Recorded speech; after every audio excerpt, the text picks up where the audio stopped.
මාත්‍රකාව දාගන්න බල සමතුලිතතාවය කියලා. අපි බලමු මොකද්ද මුලින්ම මේ සමතුලිතතාවය කියලා කියන්නේ කියලා. දැන් මොකක් හරි වස්තුවක් ගත්තොත් එහෙම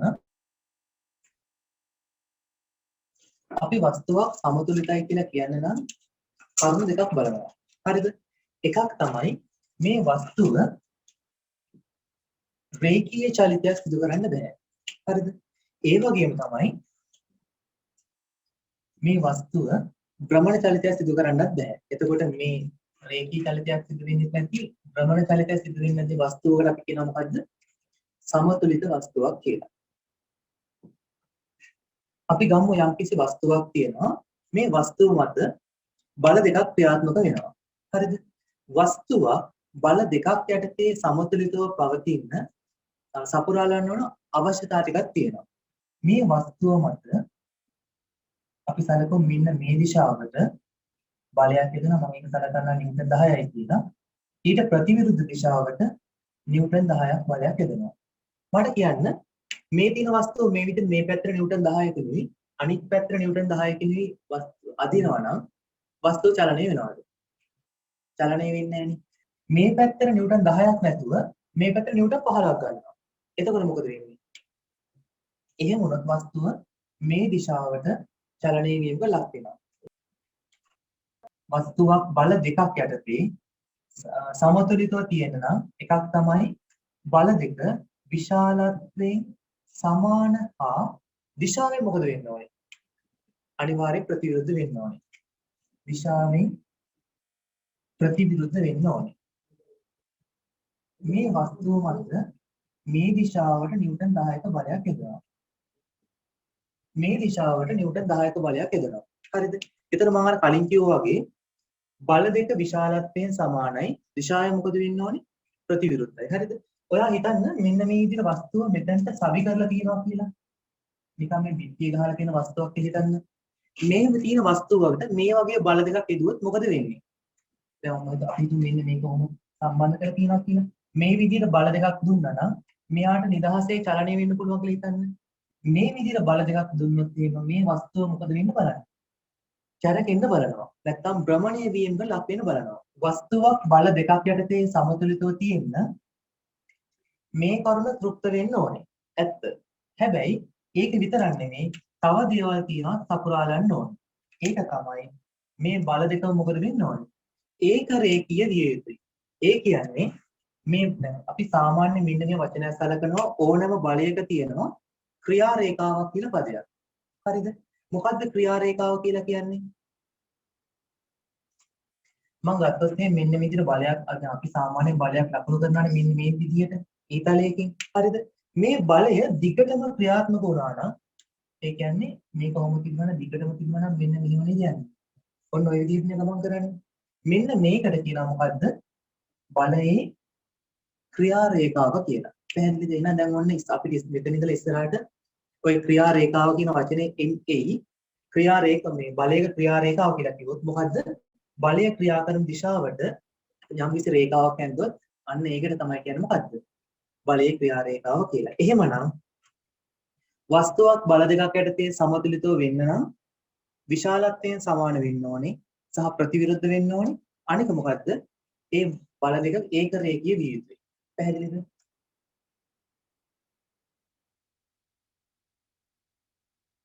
මම ආයෙ කියන හරි ඒක රේඛී කියන්නේ මෙන්න මේක. දැන් මේ වස්තුවක් තියෙනවා. වස්තුව මත ක්‍රියා කරන බල දෙකයි තියෙන්නේ. එකක් නිව්ටන් 10 අනික නිව්ටන් 10යි. එනම් බලවල විශාලත්ව සමානයි. හැබැයි දිශාවත් ගත්තට පස්සේ මොකද වෙන්නේ? ප්‍රතිවිරුද්ධයි. නමුත් මෙයාගේ ක්‍රියා රේඛාවේ තියෙන මෙන්න මේ පැත්ත. මෙයාගේ රේඛාව තියෙන මෙන්න මෙහෙම. එතකොට අපි මේවට කියන්නේ මෙහෙම වුණා මේ බල දෙකේම ක්‍රියා රේඛා එකමද? නැහැනේ. ඒ නිසා මේ වස්තුව මොකද වෙන්න බලන්නේ? මේ වස්තුව මෙන්න මේ පැත්තට කැරකෙන්න බලනවා. තේරුණාද?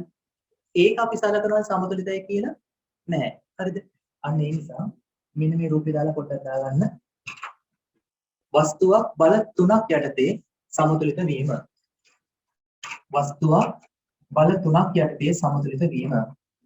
මෙතනදී බල තුනක් තියෙනවානේ. මේ බල තුන ක්‍රියාත්මක වෙන්න පුළුවන් ආකාර දෙකක් තියෙනවා. එකක් තමයි බල තුන එකිනෙකට සමාන්තර වන විට අනිත් අවස්ථාව තමයි බල තුන එකිනෙකට ආනත විට. හරිද? ඔය බල තුන සමාන්තර අවස්ථාවක් මම සලකන්න මෙන්න මේ වගේ උදාහරණයක් මම ගන්නම්. ඔයාලට මතක ඇති ඔය අවුරුදු කාලවල ඔන්තිල පදිනවනේ. මේ තන්තු දෙක සම්බන්ධ කරන්නේ එක මත්තකද නැත්නම් අතු දෙකකටද? මෙන්න මේ තන්තුව ගහක එක ගහකට බදිනවා. මේ තන්තුව තවත් ගහකට බදිනවද? කවදාවත් එහෙම කරන්නේ නැහැ. හරිද? සාමාන්‍ය කරන්නේ මොකද්ද මේ? එක මත්තේ තමයි ඔය තන්තු දෙකව සම්බන්ධ කරන්නේ. එතකොට දැන් අපි සලකමු මෙන්න මෙහෙම. මේ විදිහට තන්තුවක් තියෙනවා නම් හිතන්න මේ ඔන්තිලා මේ ආධාරකයේ යම්කිසි බරක් තියෙනවා කියලා. මම සලකන්නම් ඒකේ බර පහළට මෙන්න මේ විදිහට තියෙනවා කියලා. mg කියලා ගන්න. එතකොට මේ තන්තු දෙකන්නේ තියෙන්නේ. දැන් මේ තන්තු දෙකේ ක්‍රියාත්මක වන බල මොනවද? තන්තු වල ක්‍රියාත්මක වන බලය මොකද්ද? ආතති බලය නේද? හරිද? එහෙනම් මම මෙතන ආතතිය මාක් කරන්න. ඔයාලා දන්නා ඊළඟට මාක් කරන්න අපි ආතතිය. ඔන්න තියෙනවා බල තුනක්.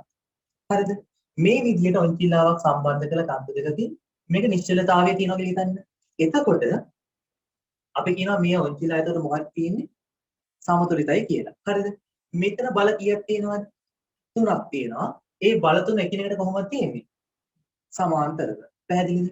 අපි කියනවා මෙන්න මේ විදිහට බල තුනක් යටතේ මේ බල තුන සමාන්තර වෙන විට මෙයා සමතුලිත වෙන්න ඕන නම් අවශ්‍යතා ටිකක් තියෙනවා. පළවෙනි එක තමයි මෙන්න මේක. ඕනෑම බල දෙකක සංප්‍රයුක්තය. මේ බල දෙකේ සංප්‍රයුක්තය අපි ගත්තොත් මෙන්න මේක කියලා.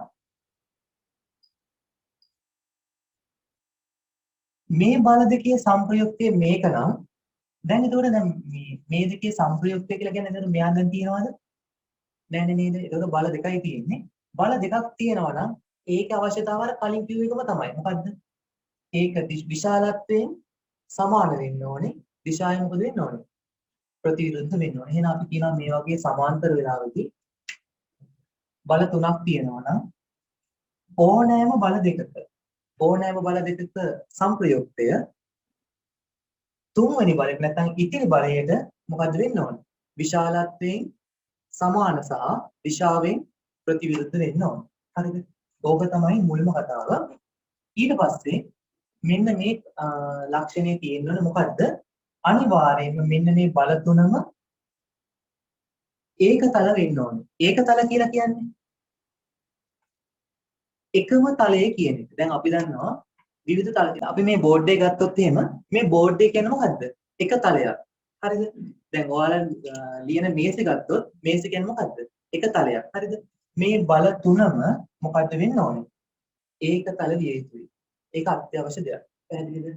right. ඔය තියෙන්නේ බල තුනක් තියෙනකොට ඒ බල තුන සමාන්තර වෙලා තියෙද්දි එයා සමතුලිතව වෙන්න නම් තියෙන්න ඕන අවශ්‍යතාවය.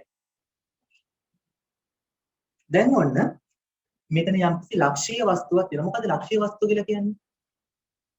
ලක්ෂීය වස්තුව කියලා කියන්නේ මොකක් හරි අර අපි ලක්ෂයක් සැලකනවා. ඒකේ තමයි වස්තුව තියෙන්නේ කියලා. හරිද? මෙතන වස්තුවක් තියෙනවා මේ ලක්ෂීය වස්තුව. මේ ලක්ෂීය වස්තුව මත බල තුනක් ක්‍රියාත්මක වෙනවා. හරිද? මේ බල තුන ගත්තාම මේ බල තුන එකිනෙකට මොකද වෙන්නේ? ආනතයි. පැහැදිලිද? මේ විදිහට බල තුනක් තියෙනවා. හැබැයි ආනතව තියෙන්නේ මෙහෙම මේ තියෙනකොටත් වස්තුව සමතුලිත වෙන්න නම් සපුරාලන්න ඕන අවශ්‍යතාව ටිකක් තියෙනවා. පළවෙනි එක. මෙන්න මේ කතන්දරේම තමයි ආය පාරක් කියන්න තියෙන්නේ. මොකද්ද? ඕනෑම බල දෙකක සංප්‍රයුක්තය. මොකද සංප්‍රයුක්තය කියලා කියන්නේ? ඒ දෙන්න වෙනුවට යොදන්න පුළුවන් තනියෙක් කියලා. හරිද? එහෙමනම් ඕනෑම බල දෙකක සංප්‍රයුක්තය තුන්වෙනි බලයට මොකද වෙන්න ඕනේ? විශාලත්වයෙන් නම් සමානයි, දිශාවෙන් නම් ප්‍රතිවිරුද්ධ වෙන්න ඕනේ. අපි මෙහෙම ගමු. මේ දෙකේ සංප්‍රයුක්තය මම සලකන්නම්. මේ දෙන්නගේ සංප්‍රයුක්තය තමයි මේ තියෙන්නේ. මේක විශාලත්වයෙන් සමාන වෙන්න ඕන කාටද? මෙන්න මෙයාට. තේරුණාද? ඊට පස්සේ දිශාවෙන් අනිවාර්යෙන් ප්‍රතිවිරුද්ධ වෙන්න ඕනේ. එහෙනම් මුල්ම කල්ප තමයි මෙන්න මේක. දෙවෙනි ගත්තොත් එහෙම මේ ලක්ෂණය ආයෙ තියෙනවා. මොකද්ද? ඔය තියෙන බල තුන මොකද වෙන්න ඕනේ? ඒකතල වෙන්න ඕනේ. බල තුනම යම් කිසි එකම ලක්ෂයකදී මොකද වෙන්න ඕනේ? ඡේදනය වෙන්න ඕනේ. නැත්නම් අපි උඩ කියනවා බල තුන ඒක ලක්ෂ්‍ය විය යුතුයි කියලා. මොකද්ද ඔය කියන්නේ? දැන් මෙතන බල තුනක් තියෙනවා ඔයාලට පේනවනේ. මේ බල තුනම එක ලක්ෂයකින් කැපෙනව නේද? නැත්නම් එක ලක්ෂයකදී හම්බ වෙනව නේද? කොතනද මේ ලක්ෂය?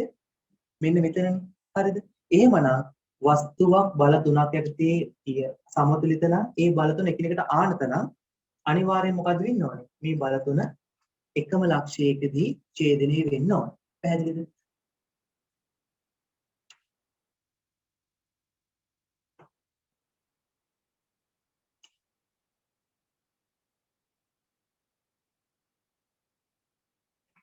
අපි සලකමු ඔය මේ ගෙදර පිටියේ ගහලා තියෙන ෆොටෝ එකක් ගන්න. මේ තියෙන්නේ මේ ෆොටෝ එකේ ඉල්ලලා තියෙන තන්තු දෙක. හරිද? මට මුලින්ම කියන්න මෙයා මත ක්‍රියා කරන බල මොනවද? මේ තියෙන්නේ මොකද්ද? තන්තුවක්නේ. තන්තුවේ මොකද්ද ක්‍රියාත්මක වෙන බලය? ආතතිය. හරිද? ඊට පස්සේ ආතතිය ලහු කරන්නේ කොහොමද? තන්තුවේ දෙකලවර එකිනෙකට මුහුණලා. එහෙනම් මෙතන කොහොමද වෙන්න ඕනේ? මෙතන කොහොම? අනිත් කොහොමද? මෙන්න මෙහෙම වෙනවා. මේක T නම් මේක T කියනම මේ තන්තුව සැහැල්ලුවේ අවිතන්න එක සලකන්න. හරිද? ඊට පස්සේ මෙතනක් තියෙනවා තන්තුවක්. මෙතන එතකොට කොහොමද ආතතිය මාක් කරන්නේ? ඒත් අර වගේමයි. දෙකලවරින් එකිනෙකට මුහුණලා. හරිද? ඊට පස්සේ දැන් ඔයාලට පේනවා මම මේ බල දෙක අයින් කරන්න මම මේ බල දෙක සලකන්නම්. බර කියන බලයේ ක්‍රියා රේඛාව මම මේ විදිහට දික් කරන්නම්. හරිද? එහෙම වුණොත් මොකද වෙන්නේ? ඔයාලට පේනවද මේ බලයයි මෙන්න මේ බරේ ක්‍රියා රේඛාව මොකද වෙන්නේ? එකම ලක්ෂයකදී කැපෙනවා නේද?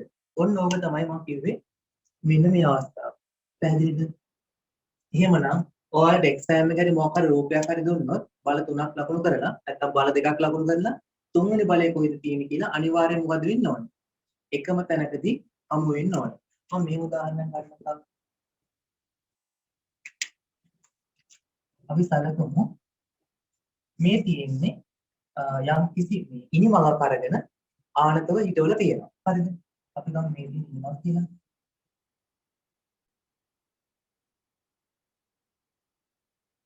මේ ඉනිමග බල තුනක් යටතේ සමතුලිතව තියෙනවා කියලා අපිට දීලා තියෙනවා. මෙයා බල තුනක් යටතේ සමතුලිතව දීලා තියෙනවා. එක බලයක් තියෙන්නේ මෙන්න මෙහෙම. අනිත් බලය මම සලකන්නම් මෙන්න මේ විදිහට තියෙන කියලා. මොන බලයක් තියෙනවා. එතකොට අපෙන් අහනවා මෙන්න මේ ලක්ෂයේදී ක්‍රියාත්මක වන බලය කොහොමද තියෙන්නේ කියලා. පැහැදිලිද? දැන් මෙතන බල කීයක් තියෙනවද කියන විදිහට තුනක් වෙනවා හිතන්න. මම ආයෙ කියනවා මේ මෙතන කොහොමද මේක මාක් මේ මෙහෙම බයි බලය මාක් කළේ කියනවා පස්සේ කියන්න. හරිද? දැනට ඒක ඕනේ නැහැ. නිකන් දැනට මේ මෙන්න මේ කරුණු තේරුම් ගන්න විතරක් අපි බල දෙකක් ලකුණු කරලා තියෙනවා. හරිද? අපෙන් ප්‍රශ්නයක් අහනවා තුන්වෙනි බලය කොයි දිශාවට දෙන්න ඕනේ කියලා. තුන්වෙනි බලය ක්‍රියාත්මක වෙන්නේ කියලා හිතන්න මෙතනින් කියලා. එහෙමනම් අපි කොහොමද ඉතිරි බලය ලකුණු කරන්නේ? මෙන්න මේ කරුණු විතරයි සලකන්න තියෙන්නේ. මොකද්ද? බල තුනම එකම ලක්ෂයකදී මොකද වෙන්න ඕනේ? ඡේදනය වෙන්න ඕනේ. ඒ දැන් ඡේදනය වෙන තැන හොයාගන්න මම මේ විදිහට බලවල ක්‍රියා රේඛා දික් කරන්නම්. මේක ක්‍රියා රේඛා දික් කළොත් මෙන්න මේ දිශාවට නෙමෙයි. මේක ක්‍රියා රේඛාවක් දික් කළොත් එහෙම මෙන්න මෙහෙම එන්නේ. එතකොට ඔයාලට පේනවද මේ බල දෙකක් මෙතනදි ඡේදනය වෙනවා. එහෙනම් අනිත් බලයක් ඡේදනය වෙන්න අනිවාර්යයෙන් කොතනද? කොතනම තමයි. එහෙනම් ඒක මාක් වෙන්න ඕනේ. මෙන්න මේ විදිහට. මේවා කොහොමද ආදි කියලා අපි පස්සේ බලමු. ඒ සිද්ධිය තේරුණානේ. ඕක තමයි සරලම අදහස මොකද්ද? යම් කිසි වස්තුවක් බල තුනක් යටතේ තියෙනවා නම් සමතුලිතව ඒ බල තුන මොකද වෙන්න ඕන අනිවාර්යයෙන්. එකම ලක්ෂයේදී කැපෙන්න ඕනේ. දෘಢ වස්තුවක් සමතුලිත වීමට පැවතිය යුතු අවශ්‍යතාව. දෘಢ වස්තුවක් සමතුලිත වෙන්න නම් කරුණු දෙකක් සපුරාලන්න ඕනේ. මුල්ම කරුණ තමයි මෙන්න මේක. වස්තුව මත ක්‍රියා කරන සංප්‍රයුක්ත බලය ශුන්‍ය විය යුතුයි. ඕකේ සිංහල තේරුම ගන්න මෙන්න මේක. මොකද්ද? මම මේක සංකේත කරන්නම් මෙන්න මේ විදිහට. හරිද? මොකද්ද? වස්තුව මත ක්‍රියා කරන සංප්‍රයුක්ත බලය. බිඳුව වෙන්න ඕනේ. හරිද? කොහොම කිව්වට ඕක තේරෙන්නේ නැහැ. මම මේක මේ සරලව මෙන්න මේ විදිහට කියන්නම්. අපි මේ කොටස තව ආකාර දෙකකට ගමු. ඕනම වස්තුවක් මත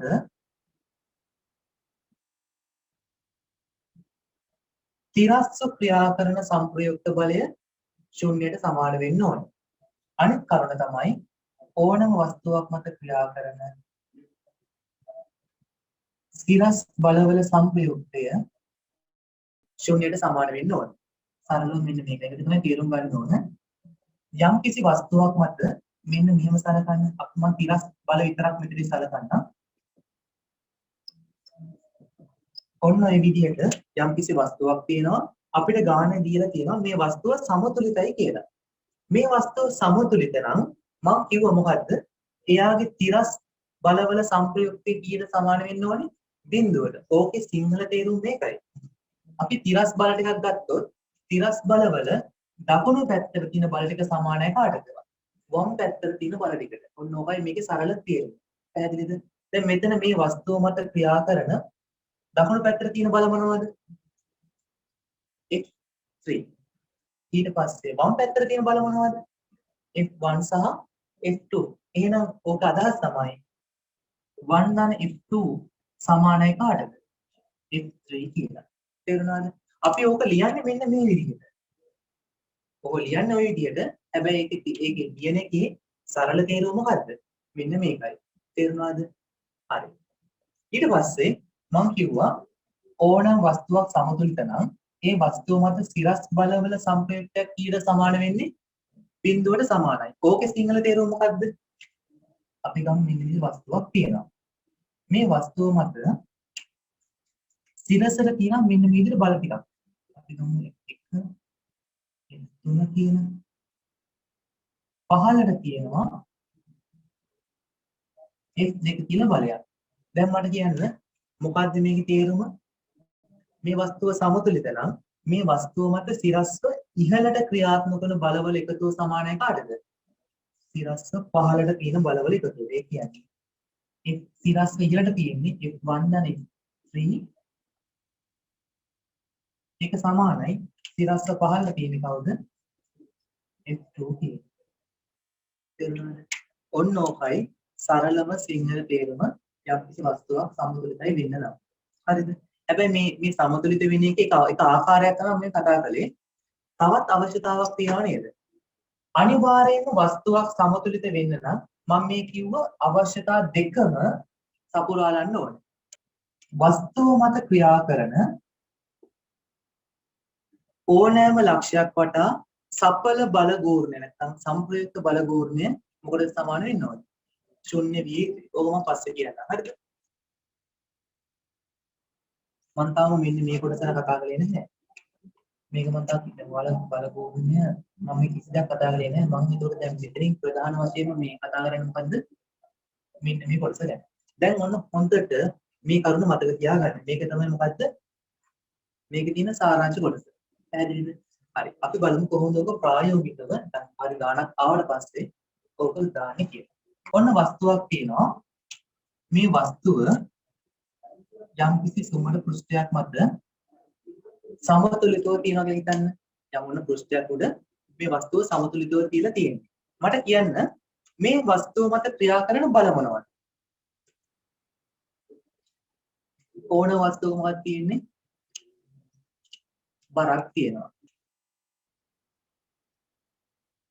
මේ වස්තුවේ උන බර තියෙනවා. දැන් අපි ගමු යාගේ ස්කන්ධය M නම් මේ වස්තුවේ ස්කන්ධය M නම් බර කීයද? mg. හරි. මේ වස්තුව තියලා තියෙන්නේ යම්කිසි පෘෂ්ඨයක් මත. පෘෂ්ඨයක් මත තියලා තියෙනවා නම් පෘෂ්ඨයෙන් වස්තුව මත ඇති කරන බලය මොකද්ද? අභිලම්බ ප්‍රතික්‍රියාව. මේ වස්තුව නිශ්චලව තියෙන්නේ. වස්තුව සමතුලිත නම් මේකේ තිරස් මොනවාක්වත් නැහැ. තියෙන්නේ සිරස් බල දෙකක් විතරයි. වස්තුව සමතුලිතයිලු. එහෙනම් මොකද්ද අපිට ගන්න පුළුවන් නිගමනය? මොකද්ද? කාට සමානයි කාටද? R සමානයි mg.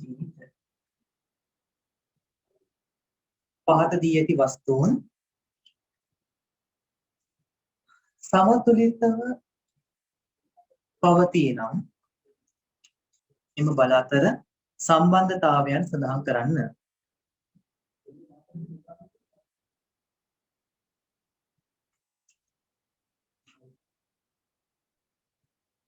මේ රූප සටහන ඇඳලා මෙයා මත ක්‍රියා කරන බල ටික ලකුණු කරන්න. බල ටික ලකුණු කරලා ගන්න බලන්න සම්බන්ධය. මේ විදිහට වස්තුවක් තියෙනවා නම් මෙතන මොනවද තියෙන පුළුවන් සම්බන්ධතාවය? එකක් තමයි අනිවාර්යෙන් මතක තියාගන්න මොකද්ද තියෙන බලය? බර තියෙනවා. එහෙනම් මම අත තියෙන මෙයාගේ බර M1G මෙයාගේ බර මොකද්ද? M2G M2G. හරිද? ඊට පස්සේ මේ වස්තුව තියලා තියෙන්නේ මේ යම්කිසි පෘෂ්ඨයක් මතනේ. එහෙනම් පෘෂ්ඨය වගේ මොකද ඇති කරන බලය? අභිලම්බ ප්‍රතික්‍රියාව. එහෙනම් අභිලම්බ ප්‍රතික්‍රියාව මොනවා මාක් වෙනවා? ඒක R1 කියලා ගමු. ඊට පස්සේ දැන් මෙන්න මේ පෘෂ්ඨය සලකන්න. මේ වස්තුව මත මෙයා වගේ නැති කරනවා මොකද්ද? අභිලම්බ ප්‍රතික්‍රියාව. හරිද? ඒක අපි මෙන්න මෙහෙම සංකේතවත් කරමු. R2 කියලා ගමු. හැබැයි අනිත් නිව්ටන්ගේ තුන්වෙනි නියමයට අනුව මොකද වෙන්න ඕනේ? මෙයා මගින් මෙයා මත R2 බලයක් ඇති කරනවා නම් නිව්ටන්ගේ තුන්වෙනි නියමයට අනුව මොකද වෙන්න ඕනේ? මෙයා මගිනුත් මෙයා මත ඇති කරන්න ඕනේ මොකද්ද? R2 බලය.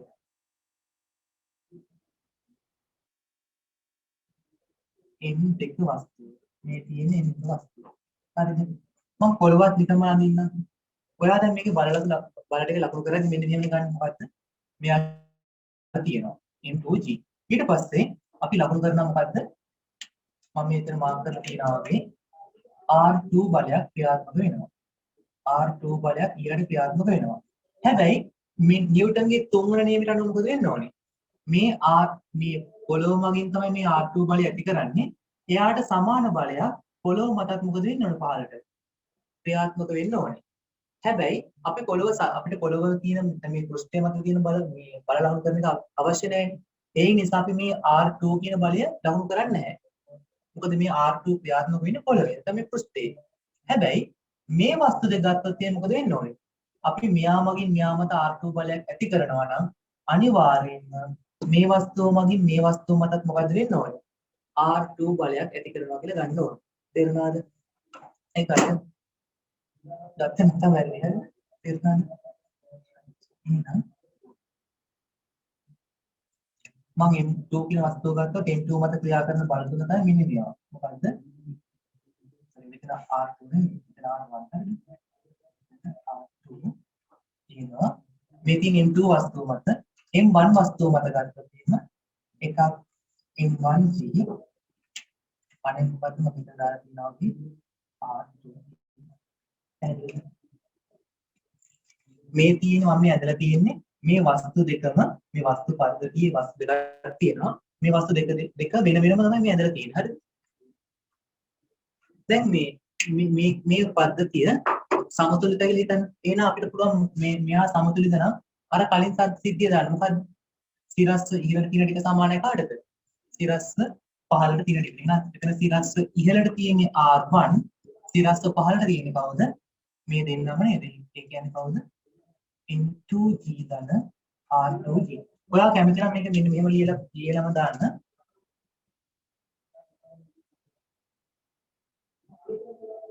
සිරස් සමතුලිතය ගත්තොත් ඉහළට තියෙන ටික සමානයි කාටද? පහළට තියෙන ටිකට. මේ වස්තුවක් ගත්තොත් ඒ විදිහටම සලකන්න පුළුවන්. උඩට තියෙනවා R2, පහළට තියෙනවා කවුද? M1G.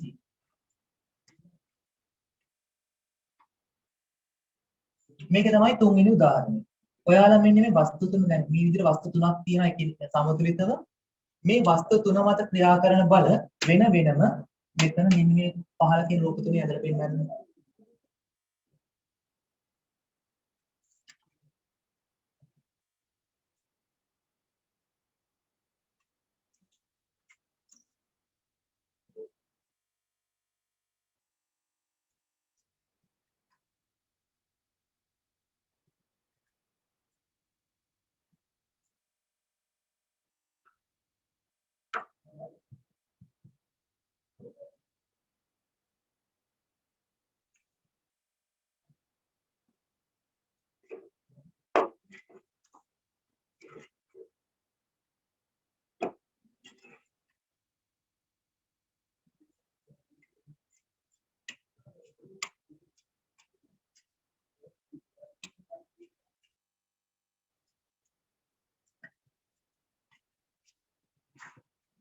අපි බලමු කරොත් එහෙම මෙයාගේ බර මම ලඟු කරන මුලින්. ඔන්න පටන් ගත්තා M3 කියලා M3යි G. ඊට පස්සේ මෙයා තියෙන්නේ යම්කිසි පෘෂ්ඨයක් මත ස්පර්ශ වෙලා ඒ නිසා මේ පෘෂ්ඨය මගින් මේ M3 කියන වස්තුව මත ඇති කරන අභිලම්බ ප්‍රතික්‍රියාව. අපි ලඟු කරන මේ විදිහට R1 කියලා ගමු. R1 කියලා බලයක් ඇති කරගන්න. ඊට පස්සේ අපි මෙතනට යමු. මෙතනට ගියාම ඔයාලා දන්නවා මෙයාගේ බර තියෙනවා. එයාගේ බර තියෙන බර පහළට ක්‍රියා කරන සිරස්ව. ඊට පස්සේ මේ පෘෂ්ඨය මගින් නැත්නම් මේ වස්තුව මගින් නැත්නම් මේ වස්තුවේ පෘෂ්ඨය මගින් මෙයා මත ඇති කරන අභිලම්බ ප්‍රතික්‍රියාව අපි ලඟු කරමු R2 කියලා. එතකොට ඔයා අනිවාර්යෙන් දැනගන්න ඕනේ මෙයා මගින් මෙයා මත R2 අභිලම්බ ප්‍රතික්‍රියාවක් ඇති කරනවා නම් ඒකට සමාන බලයක් මෙයා මත ක්‍රියාත්මක වෙන්න ඕනේ. ඒකත් R2. ඊට පස්සේ අපි මෙතනට යමු. මෙයාගේ බර තියෙනවා M1G. මේ පෘෂ්ඨය මගින් මෙයා මත ඇති කරන අභිලම්බ ප්‍රතික්‍රියාවක් අපි ඉන්න සැලකුම් කරමු R3 කියලා. එහෙනම් නිව්ටන්ගේ තුන්වන නියමයට අනුව මේ R3ට සමාන බලයක් මෙයා මත ක්‍රියා කරන්න ඕනේ.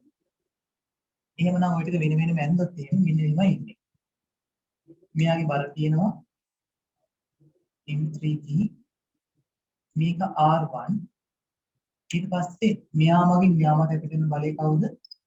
R2. ඊට පස්සේ අපි M2 වලට යමු. M2 ගත්තොත් එයාගේ බල තියෙනවා M2G. ඊට පස්සේ දැන් මම ලඟු කරලා තියෙනවානේ මේ වස්තුව මේ පෘෂ්ඨය මගින් මෙයා මත ඇති කරන බලය කීයද? R2. ඒ වගේම තමයි උඩ තියෙන වස්තුව මගින් මෙයා මත ඇති කරනවා R3 බලයක්. ඊට පස්සේ මෙයා ආවොත් තියෙනවා මෙයාගේ පහළට තියෙනවා බල ඒ වගේම උඩට තියෙනවා R3 කියලා බලයක්. එනවා ඔන්න ඔච්චරයි සිද්ධිය. එහෙමනම් අපිට ලියන්න මෙයා මේ සම්පූර්ණ පද්ධතියම සමතුලිතයිනේ. එහෙනම් අපිට ලියන්න කොහොමද?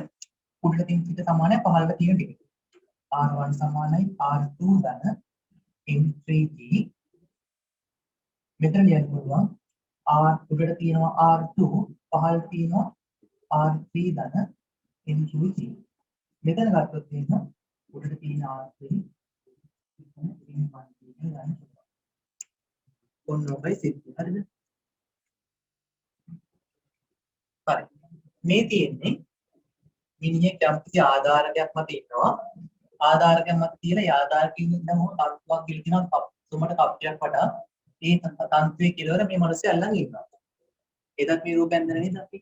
මේ තියෙද්දි මෙයා මත ක්‍රියා කරන බල ටික ලඟු කරන්න. බල ටික ලඟු කරලා මේ විදිහට වෙන වෙනම ඇදලා පෙන්නන්න.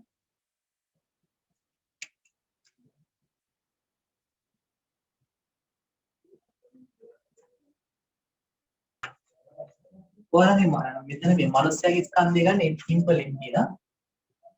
දැනට අකුරක් කරන් තියෙනවා අපලක් නැහැ. මේ වේදිකාවේ ස්කන්ධය ගන්න කැපිටල් M කියලා.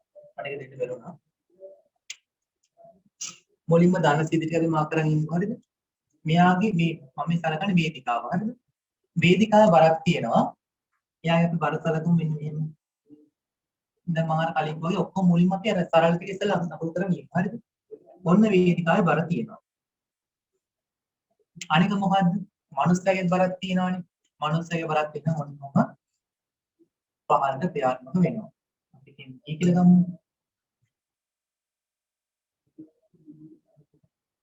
මේ මනුස්සයෙක් බර පහළට ක්‍රියාත්මක වෙනවා. මේක සිම්පල් MG. ඊට පස්සේ මේ වටේ ගිලා තියෙන තන්තුවක් නේද? තන්තුවේ මොකද්ද ලකුණු වෙනවන බලය? ආතතිය නේද? ආතතිය බලය ලකුණු වෙනවන අනිවාර්යෙන්ම. දැන් මෙතන T තියෙනවා. මෙතන T තියෙනවා. හරිද? අපිට ඔන්න ඔය ටික ලකුණු කිසිම අවුලක් නැතුව අපිට මාක් කරගන්න පුළුවන්. අපිට අවුලක් යනවා නම් යන්නේ මොකද්ද? මෙන්න මෙතන. දැන් බලන්න මෙන්න මේ සිද්ධිය. මෙතන මේ මනුස්සයා වේදිකාව මට හිටගෙන නේද ඉන්නේ. ඒ කියන්නේ පෘෂ්ඨ දෙකක් ස්පර්ශ වෙනවානේ. එතකොට මොකද වෙන්නේ? එක් පෘෂ්ඨයක් මගින් අනිත් එක නමත මොන බලයක්ද ඇති කරන්නේ? අභිලම්බ ප්‍රතික්‍රියාවක් ඇති වෙනවා. එහෙනම් මේ වේදිකාව මගින් මනුස්සයා මත ඇති කරනවා මොකද්ද? අභිලම්බ ප්‍රතික්‍රියාවක් ඇති වෙනවා. ඔන්න දැන් අර නිව්ටන්ගේ තුන්වෙනි නියමෙට එනවා. මොකද්ද? වේදිකාව මගින් මිනිසා මත අභිලම්බ ප්‍රතික්‍රියාවක් ඇති වෙනවා නම් මිනිසා මගින් වේදිකාව මත මොකද ඇති වෙන්න ඕනේ? ඒකට සමාන අභිලම්භ බලයක් අභිලම්භ ප්‍රතික්‍රියාව. තේරුණාද? එහෙනම් මම මිනිසා විතරක් අමු කරොත් එහෙම වෙනම මෙතන තියෙනවා ආතතිය. එයාගේ බර තියෙනවා සිම්පල් mg. ඊට පස්සේ වේදිකාවේ මනුස්සයා මත ඇති කරන අභිලම්භ ප්‍රතික්‍රියාව. මේක R කියලා ගන්න පුළුවන්. වේදිකාව ගත්තොත් වේදිකාව ඉදිරියට තියෙනවා මොකද්ද? ආතති බලය. මෙයාගේ බර තියෙනවා. අනිත් එක තමයි අපිට අමතක වෙනදී වේදිකාව මගින් මිනිසා මත ආර් බලයක් ඇති කරනවා නම් නිව්ටන්ගේ තුන්වන නියමයට අනුව මිනිසා මගින් වේදිකාව මත ඒකට සමාන බලයක්ම ඇති කරන්න ඕන. එහෙනම් අනිවාර්යෙන් ඔක ඉන්න ඕනේ. හරිද? අපි ඔය මේ වස්තුව දැන් සමතුලිතයිනේ. එහෙනම් සමතුලිත නිසා අපිට ලියන්න පුළුවන් මොකද්ද? ඉහළට තියෙන ටික සමානයි පහළට තියෙන ටික කියලා.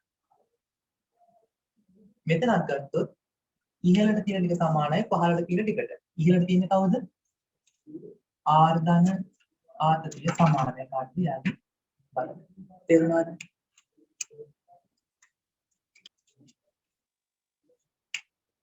හරි. මම අර කලින් කිව්වා වගේ මෙන්න මේ R කියන එක තමයි ඔය ගොඩක් පැටලෙනවා නම් පැටලෙන්නේ. අනිත් කිසි දෙයක් අවුලක් නැහැ. තන්තු වල මාක් කරන්න මොකද්ද? ආතතිය. ඊට පස්සේ බර අනිවාර්යයෙන් මාක් කරන්න ඕනේ. කලින් ආයෙත් වරක් කියනවා නම් අර අවුල් යන්නේ මොකද්ද? ඔන්නේ මොකද්ද? අභිලම්භ ප්‍රතික්‍රියාව. හරිද? ඒක පොඩ්ඩක් ඒක තමයි පොඩ්ඩක් මාක් කරලා කියලා. ඉතින්නේ ඒක මතක තියාගන්න තියෙන හොඳම ක්‍රමය මොකද්ද? පෘෂ්ඨ දෙකක් ස්පර්ශ වෙනකොට එකක් මගින් අනිත් එක මත අභිලම්භ ප්‍රතික්‍රියාවක් ඇති කරනවා. එහෙනම් අනිවාර්යයෙන්ම මොකද වෙන්න ඕනේ? අනිත් කෙනා මතත් ඒකට සමාන බලයක්ම ඇති කරන්න ඕනේ. හැබැයි දිශාවෙන් මොකද වෙන්න ඕනේ? ප්‍රතිවිරුද්ධයි සහ මේ බල දෙක තියෙන වස්තු දෙකක් මත. මම එදා කිව්වනේ නේද සිද්ධිය. අංක 5 කියලා දාලා ලියන්න.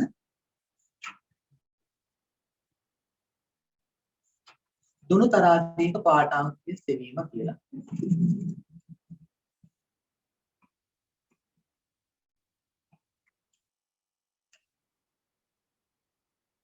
මේව ගමු. ඔන්න දුණු තරාදියක් තියෙනවා. මම සරල සිද්ධිය කියන්නම් මේකේ. මෙන්න මෙහෙමයි තියෙන්නේ. දැන් අපි ගමු මෙන්න මේ විදිහට දුණු තරාදී යම් කිසි තන්තුවක් තියෙනවා පහළට මේ විදිහට වස්තුවක් එල්ලලා තියෙනවා. මම සලකන්න මේ වස්තුවේ ස්කන්ධය සිම්පල් m කියලා. එහෙනම් දැන් මට කියන්නේ මේ වස්තුව මත ක්‍රියා කරන බල මොනවද? එකක් මොකද්ද? බල තියෙනවා. ඊට පස්සේ මේක තන්තුවක්නේ. දැන් තන්තුවේ මත මොනවද තියෙන බල? ආතතිය. ආතතිය බලය ලඟු කරන්නේ කොහොමද? එකක් මෙහෙද අනිත මේ පැත්තට. මෙයාගේ ආතතිය T කියලා ගත්තොත් අනිවාර්යෙන් මෙයාගේ උපත් වෙන්නේ T. පැහැදිලිද? දැන් අපි හිතමු මෙතන සලකලා තියෙනවා තන්තුව සැහැල්ලුයි කියලා. එතකොට හොඳට මතක තියාගන්න මෙන්න මේ දේ මොකද්ද? දුණු තරාදියක පාඨාංකය කියලා කියන්නේ මෙන්න මේ එයාට සම්බන්ධලා තියෙන තන්තුවේ මොකද්ද? ආතතිය තමයි දුණු තරාදී පාඨාංකය කියලා කියන්නේ. තේරුණාද? එහෙනම් මේ දුණු තරාදී පාඨාංකය කීයද වෙන්න ඕනේ? T කියලා ගන්න පුළුවන්. පැහැදිලිද? ඒ T කියලා ගත්තේ මේ තියෙන තන්තුවේ ආතතිය කීයද? T නේ. එහෙනම් මෙතන දුණු තරාදී පාඨාංකය කියන T නේ. මේ වස්තුව ගත්තොත් මට කියන්න වස්තුව මත ක්‍රියා කරන බල මොනවද? එකක් බර අනික මොකද්ද? ආතතියනේ. එහෙනම් ඔයාලට ලියන්න පුළුවන් අනිවාර්යෙන්ම වස්තුව සැලකුවොත් තන්තුවේ ආතතිය සමානයි මොකටද? වස්තුවේ බර. ඒ නිසා අපිට කියන්න පුළුවන් කෙලින්ම කිසි දවුලක් නැහැ. එහෙනම් දුණු තරාදී පාඨාංකය කියලා කියන්නේ මොකටද? වස්තුවේ බර කියලා ගන්න ඔන්න ඕකයි. තේරුණාද? නැත්නම් අපි කවදාකවත් දුණු තරාදී පාඨාංකයක් අරගෙන ඒකට තව තව දේවල් එකතු කරන්නේ නැහැ නේ. කෙලින්ම වස්තුව එල්ලෙනවා වස්තුවේ බර මෙතනින් කියව ගන්නවා. දැන් තේරුණාද කතන්දරය ඔක?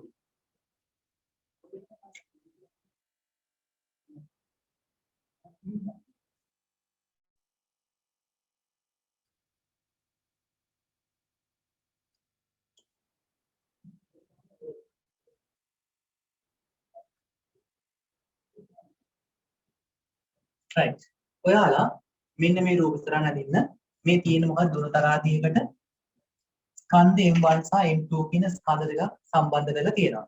මගේ ප්‍රශ්නේ තමයි දුණු තරාදි පාඨාංගය සොයන්න.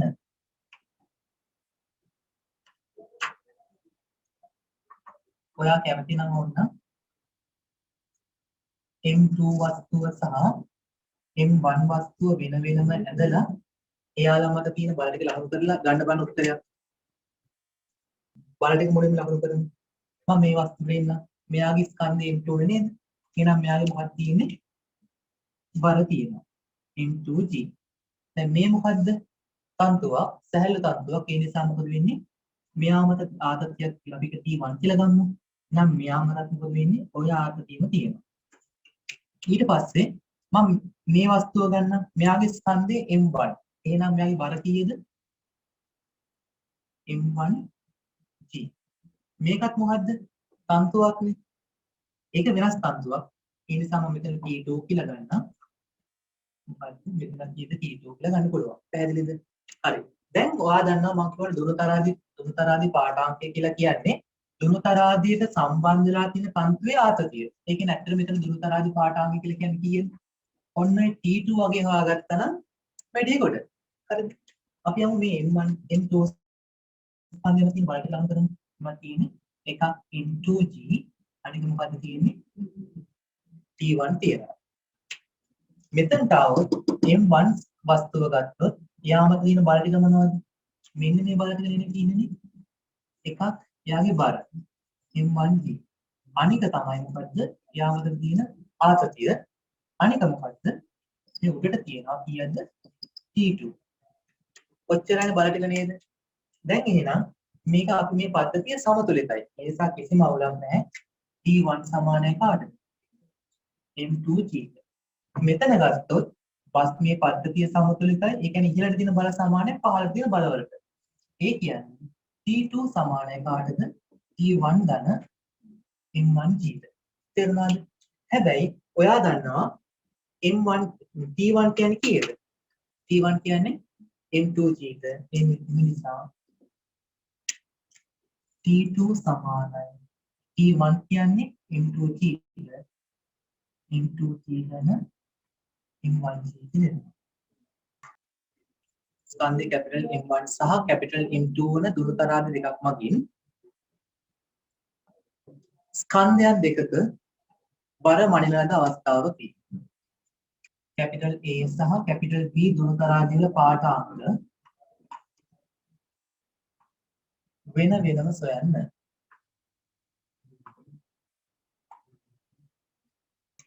මෙන්න මේවයිනේ තියෙන්නේ. මේ වස්තුව આવොත් මෙයාගේ බර කීයද? M1G නේද? බර M1G. බර M1G. ඊට පස්සේ මේ තියෙන තන්තු කොටස. එහෙනම් තන්තුවේ අනිවාර්යෙන් ආතතිය ලකුණු වෙනවා. මෙතන T1 කියලා ගමු. නම් මෙතනත් අනිවාර්යෙන් T1ම තමයි. ඊට පස්සේ අපි මෙන්න මේ M1 කියන මේ තරාදියට M1 වල තියෙන විශේෂත්වය තමයි මොකද්ද? එයා මත එයාගේ බරක් තියෙනවා. නැත්නම් එයාගේ ස්කන්ධයක් තියෙනවා. ඒ නිසා අපි ඒකත් ලකුණු කරන්න ඕනේ. මම එයාගේ ස්කන්ධය මෙන්න එයාගේ බර මේ විදිහට දාන්න පහළට කැපිටල් M1G කියන එක. ඊට පස්සේ මම මෙතනට එන්න. මේ තියෙන තවත් තන්තුවක්. මේ තන්තුවේ අපි ආතති ලකුණු කරාට පස්සේ ඔන්නෝමයි. මේක අපි T2 කියලා ගමු. මෙතනත් කීයද? T2 කියලා ගන්න පුළුවන්. ඊට පස්සේ මෙතන වස්තුවක් තියෙන්නේ. එයාගේ ස්කන්ධය සිම්පල් M2. එහෙනම් එයාගේ බර කීයද? M2G කියලා ගන්න පුළුවන්. ආය පාරක් මෙතන තියෙන මොකද්ද? ආතතියක් තියෙනවා. මේ තන්තුවක් කියන තන්තු යන ආතතිය මාක් කරන්න ඕනේ. T3 සහ මෙතන T3ම තමයි. පැහැදිලිද? දැන් අංක 1.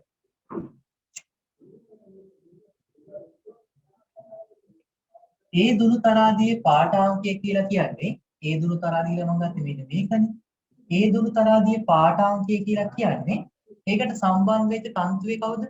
මේකනේ. මේ තන්තුවේ ආතතිය තමයි අපිට ඕනේ. කියන්නේ ඇත්තටම T1 තමයි අපි දැනගන්න ඕනේ. T1 කීයද කියලා හොයාගන්න තියෙනවා නම් හරි. ඊට පස්සේ B ගේ පාඨාංකය කියලා කියන්නේ B දුරුතරාදියේ පාඨාංකය කියලා කියන්නේ B දුරුතරාදියට සම්බන්ධ වෙලා තියෙන තන්තුව මොකද්ද? පහලින්. හරිද? උඩින් නෙමෙයි. පහලින් සම්බන්ධ වෙන තන්තුව මොකද්ද? T3. එහෙනම් තන්තුවේ ආතතිය තමයි T3. එහෙනම් T3 තමයි අපි මොකද කරන්න තියෙන්නේ? හොයාගන්න තියෙන්නේ. ඔක තේරුණාද කියලා කියන්න.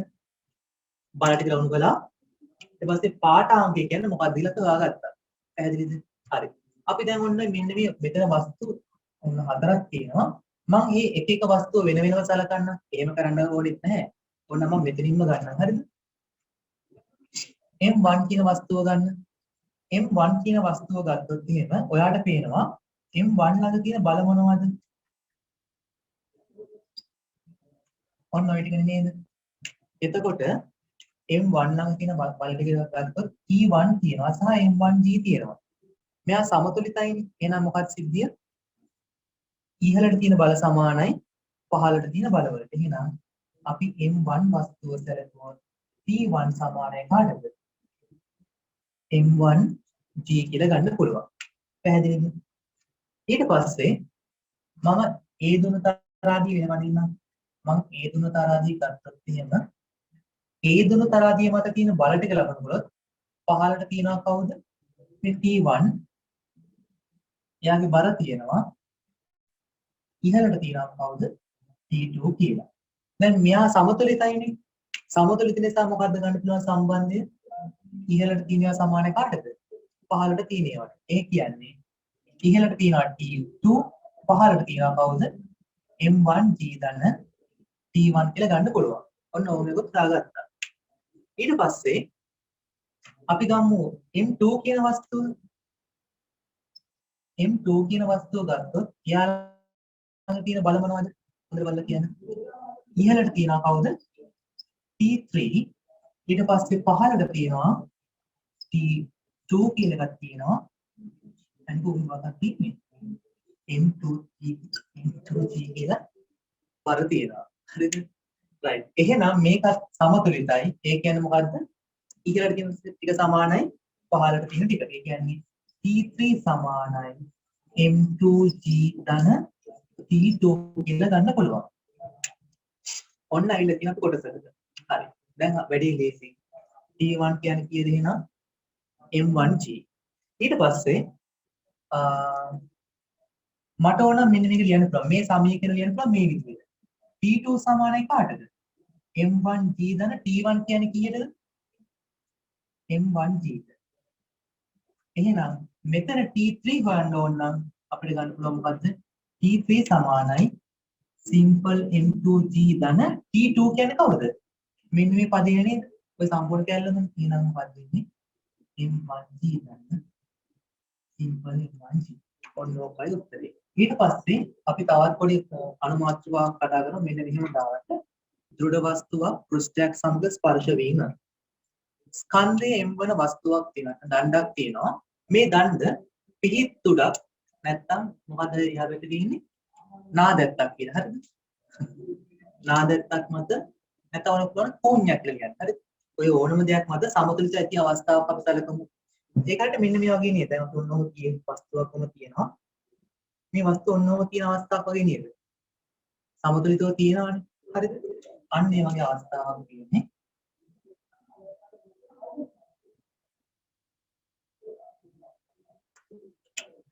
දැන් මේ දණ්ඩ සමතුලිතව තියෙනවා. දැන් මෙතන යම් මේ වස්තුව මේ දෘಢ වස්තුව යම් කිසි පෘෂ්ඨයක් සමග ස්පර්ශ වෙලානේ තියෙන්නේ. මේ පෘෂ්ඨය මගින් මෙයා මත ඇති කරන බලය මොකද්ද? අභිලම්බ ප්‍රතික්‍රියාව. ඒක ඇති වෙන්නේ කොහොමද? මෙයාට ලම්බ. එහෙනම් ඔන්න ඔක තමයි මොකද්ද? අභිලම්බ ප්‍රතික්‍රියාව කියලා කියන්නේ. නැත්නම් මේ පෘෂ්ඨය මගින් මෙයා මත ඇති කරන බලය තමයි මොකද්ද? ඔය තියෙන්නේ. තේරුණාද? අභිලම්බ ප්‍රතික්‍රියාව කියන්නේ ඔන්න ඔකටයි.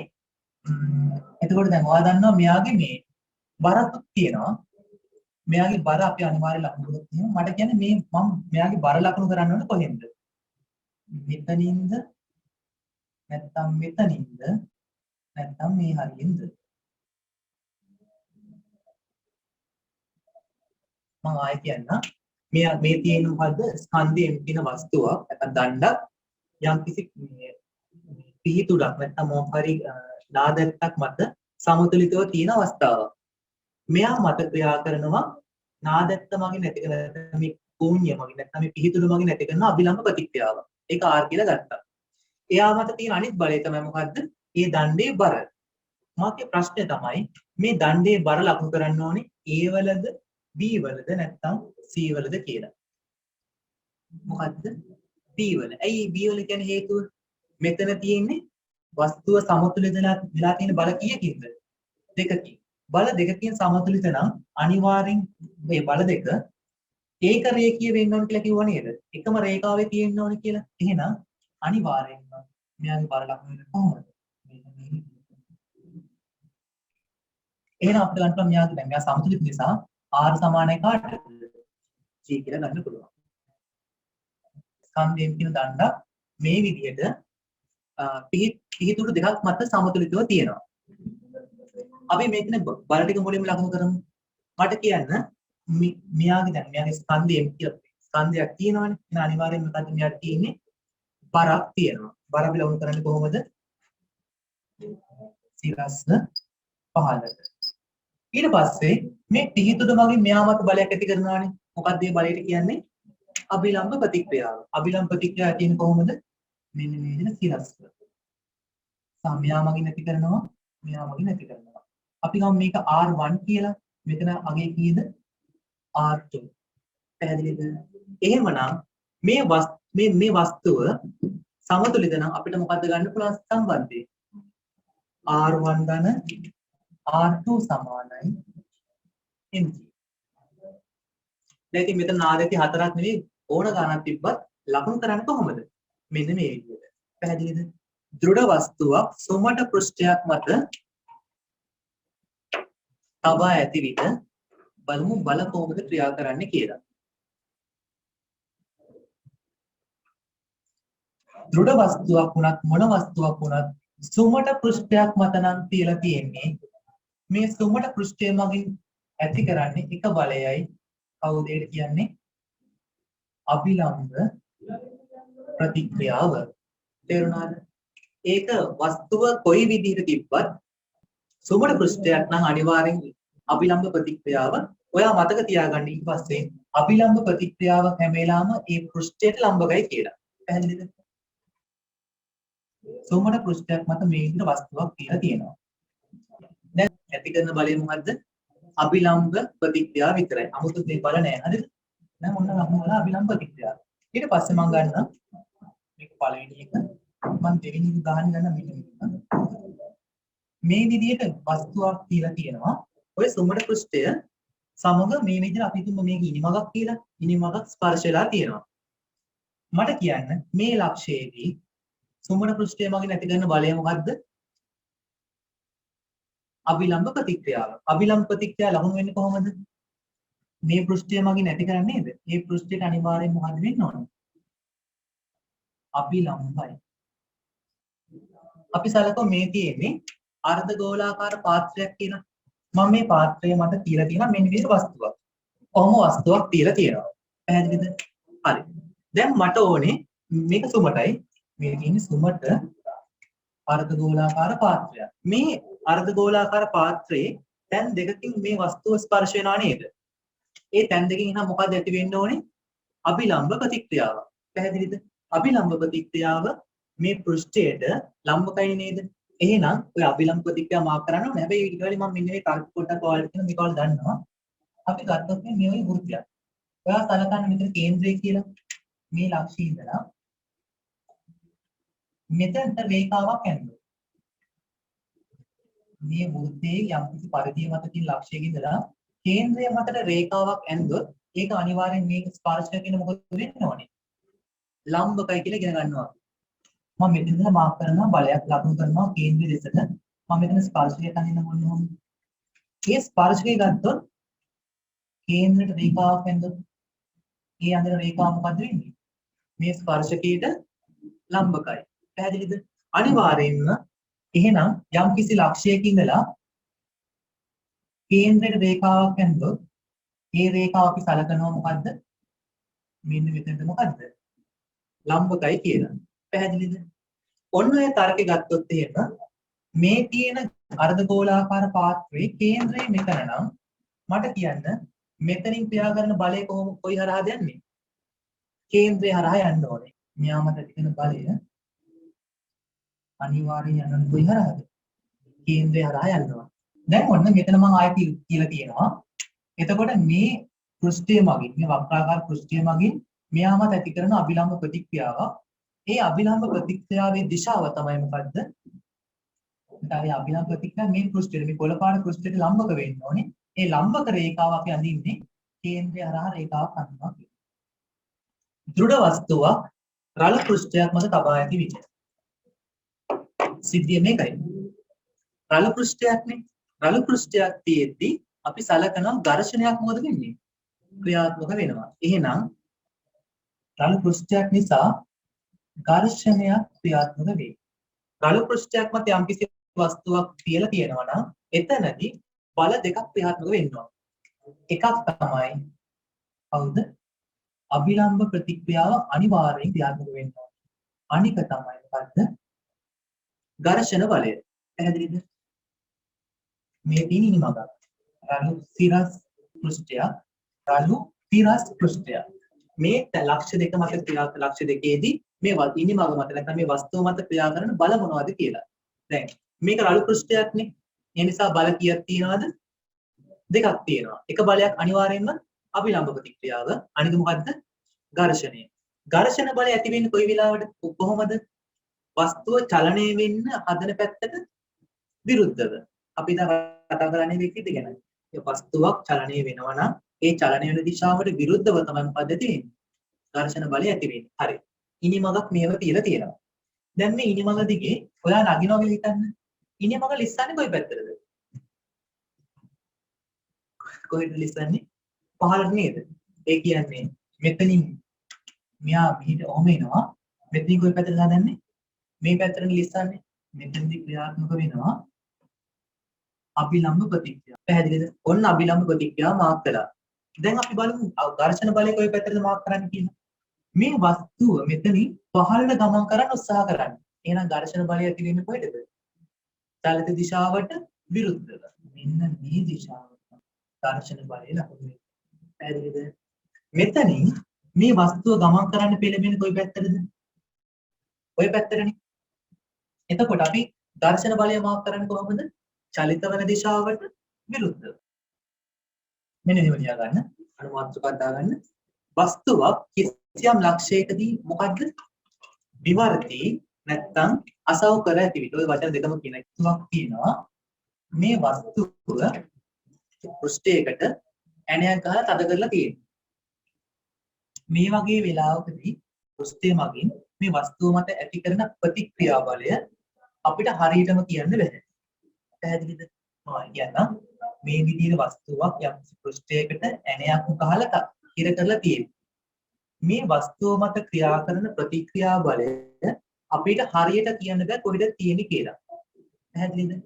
ඒ නිසා අපි මෙන්න මෙහෙම සලකනවා ඉහළට සහ පහළට තමයි තිරස්ස සහ තිරස්ව බල දෙකක් ලකුණු කරනවා. මේ ලකුණු කරපු බලය x එක මේ පැත්තට තියෙන්න පුළුවන්. y එක මේ පැත්තට තියෙන්න පුළුවන්. අපි දන්නේ මේ කොයි පැත්තට තියෙන්නේ කියලා. ඒ නිසා මොකද කරන්නේ? පොදුවේ කොහොම දාගන්නවා. බලමු.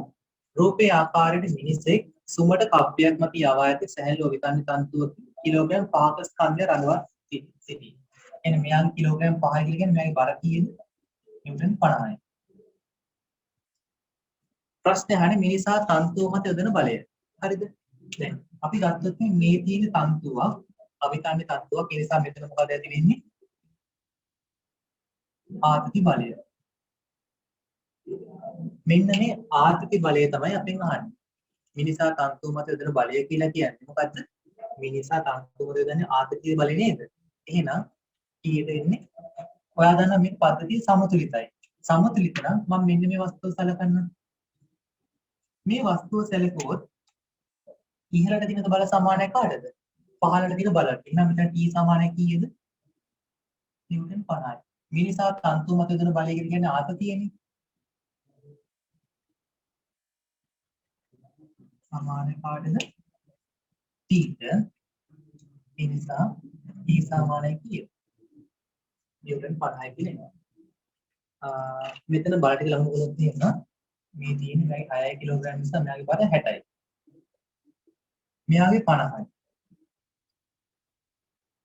මේ දුණු තරාදියේ තියෙන පාඨාංකයක් එයා කියලාගේ කිලෝග්‍රෑම් 1 නිසා එයා ස්කන්ධය කීයද මේ බර කීයද නිව්ටන් 10යි. දැන් අපි දන්නවා මේක එක තන්තුවක් මේ තව තන්තුවක්. මේ තන්තුව මම ගත්තොත් කොහොමද ලඟ කරන්නේ T1 දැන් මෙතනත් කීයද T1. ඊට පස්සේ මේ තන්තුව ගත්තොත් මෙතන කීයද ඉන්නේ T2 මෙතනත් කීයද ඉන්නේ T2. පැහැදිලිද? අපෙන් අහන්නේ මොකද්ද? දුනුතරාදී පාඨාංකේ මම ඔයාලට කිව්වා දුනුතරාදී පාඨාංකය කියලා කියන්නේ. දැන් දුනුතරාදී මේක. දුනුතරාදී පාඨාංකය කියලා කියන්නේ එයාට පහළ සම්බන්ධ තන්ත්‍රය මොකද්ද? ආතතිය. ආතති බලය. මේ දුනුතරාදීන පහළින් සම්බන්ධලාගේ තියෙන තන්තුව මේක. එහෙනම් ඕකේ ආතතිය තමයි දුනුතරාදී පාඨාංකය කියලා කියන්නේ. එහෙනම් පාඨාංකය කීයද? ඔයා දන්නවා මෙතන ගත්ත මේ වස්තු සැලකුවොත්ම මෙයාගේ වස්තුව මත ඉහළට තියෙන බලය සමානයි පහළට තියෙන බලය. ඒ කියන්නේ T2 ඉහළට ඊට ගියේ තියෙන්නේ 50යිනේ. එම නිසා මේක 50 නැත්නම් කීයද? ස්කන්ධින් ගත්තොත් 5 kg කියලා ගන්න පුළුවන්. මෙහෙමයි තියෙන්නේ. හරිද? රූපේ ආකාරයට ස්කන්ධය 80ක් වන මිනිස්සු. මේ මනුස්සයාගේ බර කීයද? ස්කන්ධය 80යි නම් එයාගේ බර කීයද? 800 කියලා ගන්න පුළුවන්. 800යි නිව්ටන්. ස්කන්ධය 60 කිලෝග්‍රෑම් වන ලෑල්ලක් බර කරයි. මේ ලෑල්ල තියෙනවා. මේ ලෑල්ලේ බර කීයද? ස්කන්ධය 60 නිසා එයාගේ බර කීයද? 600යි. කොහොම තියනවලු? right. අපි දැන් බලමු ඊපස් කොටස් ටික. මේක හොඳට අහගන්න. හරිද? මේ තියෙන්නේ එක තන්තුවක්. මේ තියෙන එක තන්තුවක්. සැහැල්ලු අවිතන්‍යයිනේ. ඒ නිසා ආයි ආතතිය තනින් තන වෙනස් වෙනවද? නැහැ. මෙයාගේ ආතතිය අපි සලකමු T කියලා. T. දැන් මෙතන කියන අනිවාර්යෙන්ම ඊට පස්සේ මේ තියෙන තවත් තන්තුවක්. ඒකත් සොමටයිස් තන්තුව සැහැල්ලු අවිතන්‍යයි. ඒ නිසා මෙයා මත තියෙන ආතතිය අපි තමයි නම් කරමු T 1යි කියලා. එහෙනම් අනිවාර්යෙන් මෙතනත් මොකද වෙන්න ඕනේ? T 1යි. පැහැදිලිද? ඔය ටික හරියනේ. දැන් ඊට පස්සේ මේ මිනිස්සයා ඉන්නේ ලෑල්ලක් මත. දැන් ඔන්න මොකද වෙන්නේ? අභිලම්බ ප්‍රතික්‍රියාව වෙනවා. ඒ කියන්නේ මොකද්ද? මිනිහා ලෑල්ල මත ඉන්නකොට ලෑල්ල මගින් මිනිසා මත ඇති කරනවා මොකද්ද? අභිලම්බ ප්‍රතික්‍රියාව. පැහැදිලිද? එතකොට නිව්ටන්ගේ තුන්වන නියමයට අනුව මොකද වෙන්නේ? මිනිසා මගින් ලෑල්ල මත ආයතන අභිලම්බ ප්‍රතික්‍රියාවක් ඇති කරනවා. ඔන්න තමයි වෙන්නේ. එහෙනම් අපි දැන් මිනිසාව ගමු වෙනම. මිනිසා ගත්තට පස්සේ අපි දැනගන්න මොකක්ද? මුළු බර තියෙනවා. මෙතන ආතතිය තියෙනවා. T1 අභිලම්බ ප්‍රතික්‍රියාව තියෙන ඉහළට. ඊට පස්සේ අපි යමු ලෑල්ල මත. ලෑල්ල මත ඔයාලට පේනවා ලෑල්ලේ බර තියෙනවා. ලෑල්ලේ බර 600යි. ඊට පස්සේ මෙතන ලෑල්ලට සම්බන්ධ වෙලා තියෙනවා මෙන්න මේ තන්තුව. ඒ තන්තුවේ ආතතිය කියන T. බස් එහා පැත්තේ තියෙන තන්තුවක් සම්බන්ධ වෙලා ඒ තන්තුවේ ආතතිය කියන T1. ඊට පස්සේ දැන් මිනිසා මත ලෑල්ල මගින් ඇති කරන අභිලම්බ ප්‍රතික්‍රියාවක් ඒකට විශාලත්වයෙන් සමාන සහ දිශාවෙන් ප්‍රතිවිරුද්ධ බලයක් ඇති කරනවා ඔය පැත්තට. දැන් පද්ධතිය සමතුලිතයිනේ. මම මේ වස්තුව ගත්තොත් සමතුලිත නිසා මොකද වෙන්නේ? උඩට තියෙන ටික සමානයි පහළ තියෙන ටික. එහෙනම් පහළ උඩට තියෙනවා කවුද? T ධන T1 පහළට තියෙනවා කීයද? 600 ධන R. ඔච්චරයිනේ. දැන් අපි මීයා ළඟට මීයා ගත්තාම මීයා සමතුලිත. එහෙනම් ඉහළට තියෙන බල සමානයි පහළට තියෙන බලවල. ඉහළට තියෙනවා T1 ධන R සමානයි කීයටද? 800 කියලා. අපි ගමු පළවෙනි සමීකරණය කියලා. මෙතන දෙවෙනි සමීකරණය කියලා ගමු. අපි මේ T සහ T1 දන්නේ නැහැ නේද? මේ භාවිතා කරලා තියෙන කප්පේ මොනවද? සොමටයි සැහැල්ලුයි. මම මෙන්න මේ කප්පේ පොඩ්ඩක් ගන්න. මේ කප්පේ මෙයාම තියෙන ඉහළ තියෙන බලයක් තියෙන මොකද්ද? T1 පහළට තියෙනවා. T1 දැන් පහළට දාපුවා. කොහෙම මාක් කළේ නැහැ. ඔව්නේ. මම මේ දෙපැත්ත විතරයි මාක් කළේ නේද? මෙතන තෝරන අපිට පුළුවන් මොකද්ද? මාක් කරන්න. කිසිම අවුලක් නැහැ. මම අර රූපේ බලන්න වැඩි වෙන නිසා තමයි මාක් කළේ නැත්තේ. හරි. හැබැයි මේක මේ ඊට පස්සේ නම් පොඩ්ඩක් ඕන වෙනවා. හරිද? මේ කප්පිය ගත්තාම මේ කප්පිය මත ක්‍රියා කරන බල තමයි මේ තියෙන්නේ. මේ කප්පිය බරක් තිබ්බනම් මොකද කරන්නේ? බරක් සලකන්න වෙනවා. දැන් මෙතන බරක් නැහැනේ. ඒ නිසා අපිට ඕනේ නැත්නම් ඕන මෙහෙම ගන්න පුළුවන් මොකද්ද? ආය කලින් තීරීම තමයි. ඉහළට තියෙන බල සමානයි පහළට තියෙන බල වලට. ඉහළට තියෙන කවුද? T. පහළට තියෙන කවුද? 2යි T1. පැහැදිලිද? දැන් ඉතින් ඔයාලට පුළුවන් T තියෙන තැනට 2යි T කියලා අරගෙන ගාන හදන්න. 1ට 3 ආදේශ කරමු. ඒ කියන්නේ කීයද? මම 3ෙන් ගත්ත T සඳහා ප්‍රකාශනයක්. T කියන්නේ කීයද? 2යි T1 ධන T1 සමානයි 600 ධන R. මෙතන එනවා 3යි T1 සමානයි කියන 600 ධන R කියලා. ඕන මෙතනින් ගන්න පුළුවන් R කියන්නේ කීයද? 3යි T1 ඍණ 600 කියලා. ඒ ගත්ත R වල අගය ඔයාලට පුළුවන් ඕන දෙකට ආදේශ කරන්න. T1 කියන්නේ T1 ධන R කියන්නේ කීයද? 3යි T1 ඍණ 600 සමානයි 800යි. මේ දෙක සුළුකට පස්සේ වෙනවා 4යි T1 ඍණ 600 එහා පැත්තට නිවිච්චට පස්සේ 1400 වෙනවා. එහෙනම් T1 සමානයි කීයද? 300 පමණයි කියන්නේ.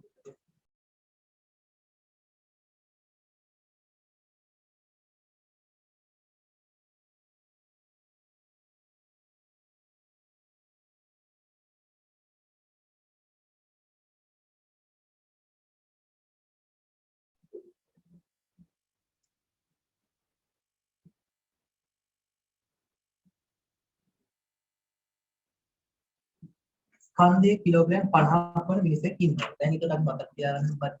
හරි. එහෙනම් මිනිහගේ බර 500යි කියලා.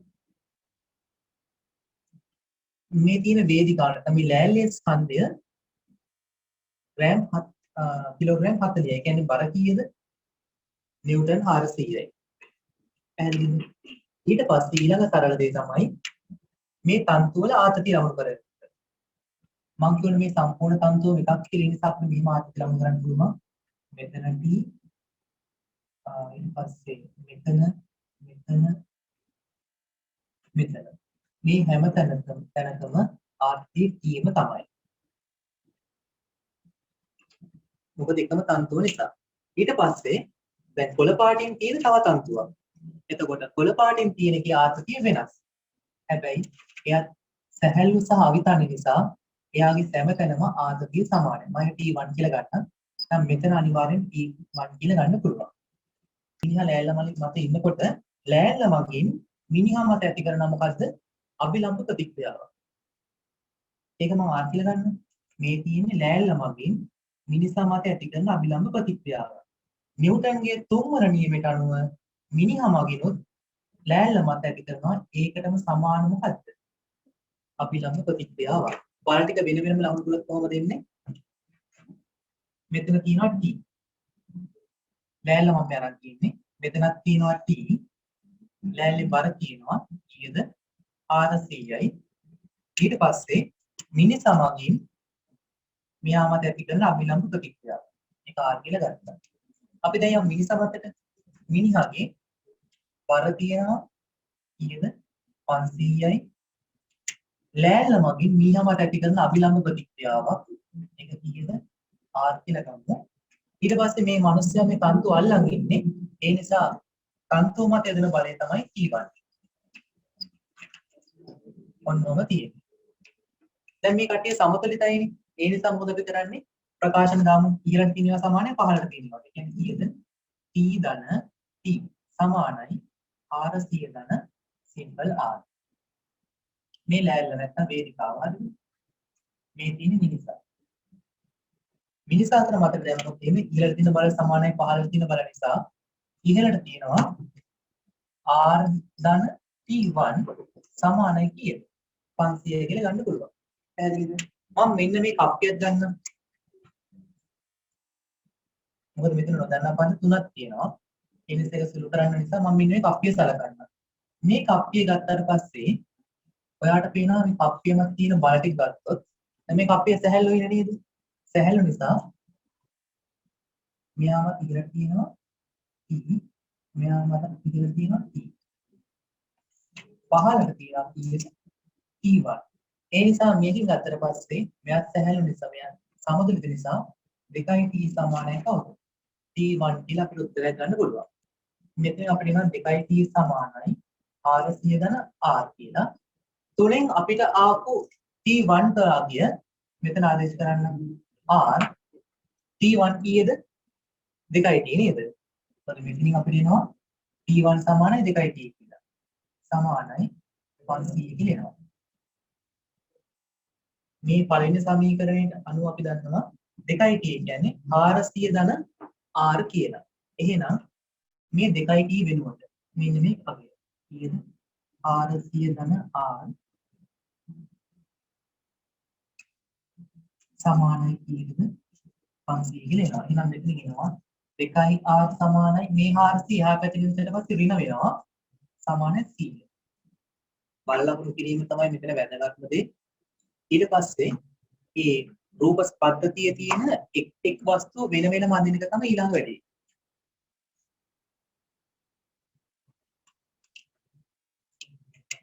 මෙතන තියෙන 500යි මේ තන්තුව ගත්තොත් මේක එක තන්තුවක් නිසා මෙතන ආදින මම නම් කරන්නේ T1 කියලා. මෙතන ගත්තොත් ඒ T1ම තමයි. ඊට පස්සේ මේ සම්පූර්ණ තන්තුවම එක තන්තුවක්. මේ කප්පිය වටේ කියලා තියෙන්නේ. ඒ නිසා ඒක මම ආත්මීය මාක් කරලා තියෙනවා මෙතන T1 මෙතන T2 මෙතන T. අපි ගමු T කියලා මේ තන්තුව ආත්මීය මෙතන T මෙතන T මෙතන T කැපිටල් T මෙතන T මෙතන T මෙතන T. ඒ හැමතැනම ලබු කරන්න ඕනේ නැහැ හරිද? ඔයාලා අවශ්‍ය විදිහට දැනට ඉස්සරහ කරන්න ඇති. ඊට පස්සේ කියනවා මෙයාගේ වර W කියලා ගන්න කියලා. මේ පද්ධතිය මෙහෙම තියෙන නම් W ළඟේද කීයද කියලා අහන්නේ නේද? හරි. අපි දන්න ටික කියයන් බලන්න. මෙයා ගත්තොත් මෙයාගේ 500. එතකොට ඔයා දන්නවා මේ වස්තුව සැලකුවොත් මේ වස්තුව සමතුලිතයි. එහෙනම් මේ වස්තුව මත ඉහළට තියෙන බල ටික සමානයි කාටද? පහළට තියෙන ටිකට. ඒ කියන්නේ T1 සමානයි කීයද? 500 කියලා එනවා. ඊට පස්සේ අපි මෙතනට එමු. මේ වස්තුව සැලකුවොත් ඔයා දන්නවා මේක සමතුලිතව තියෙන්නේ.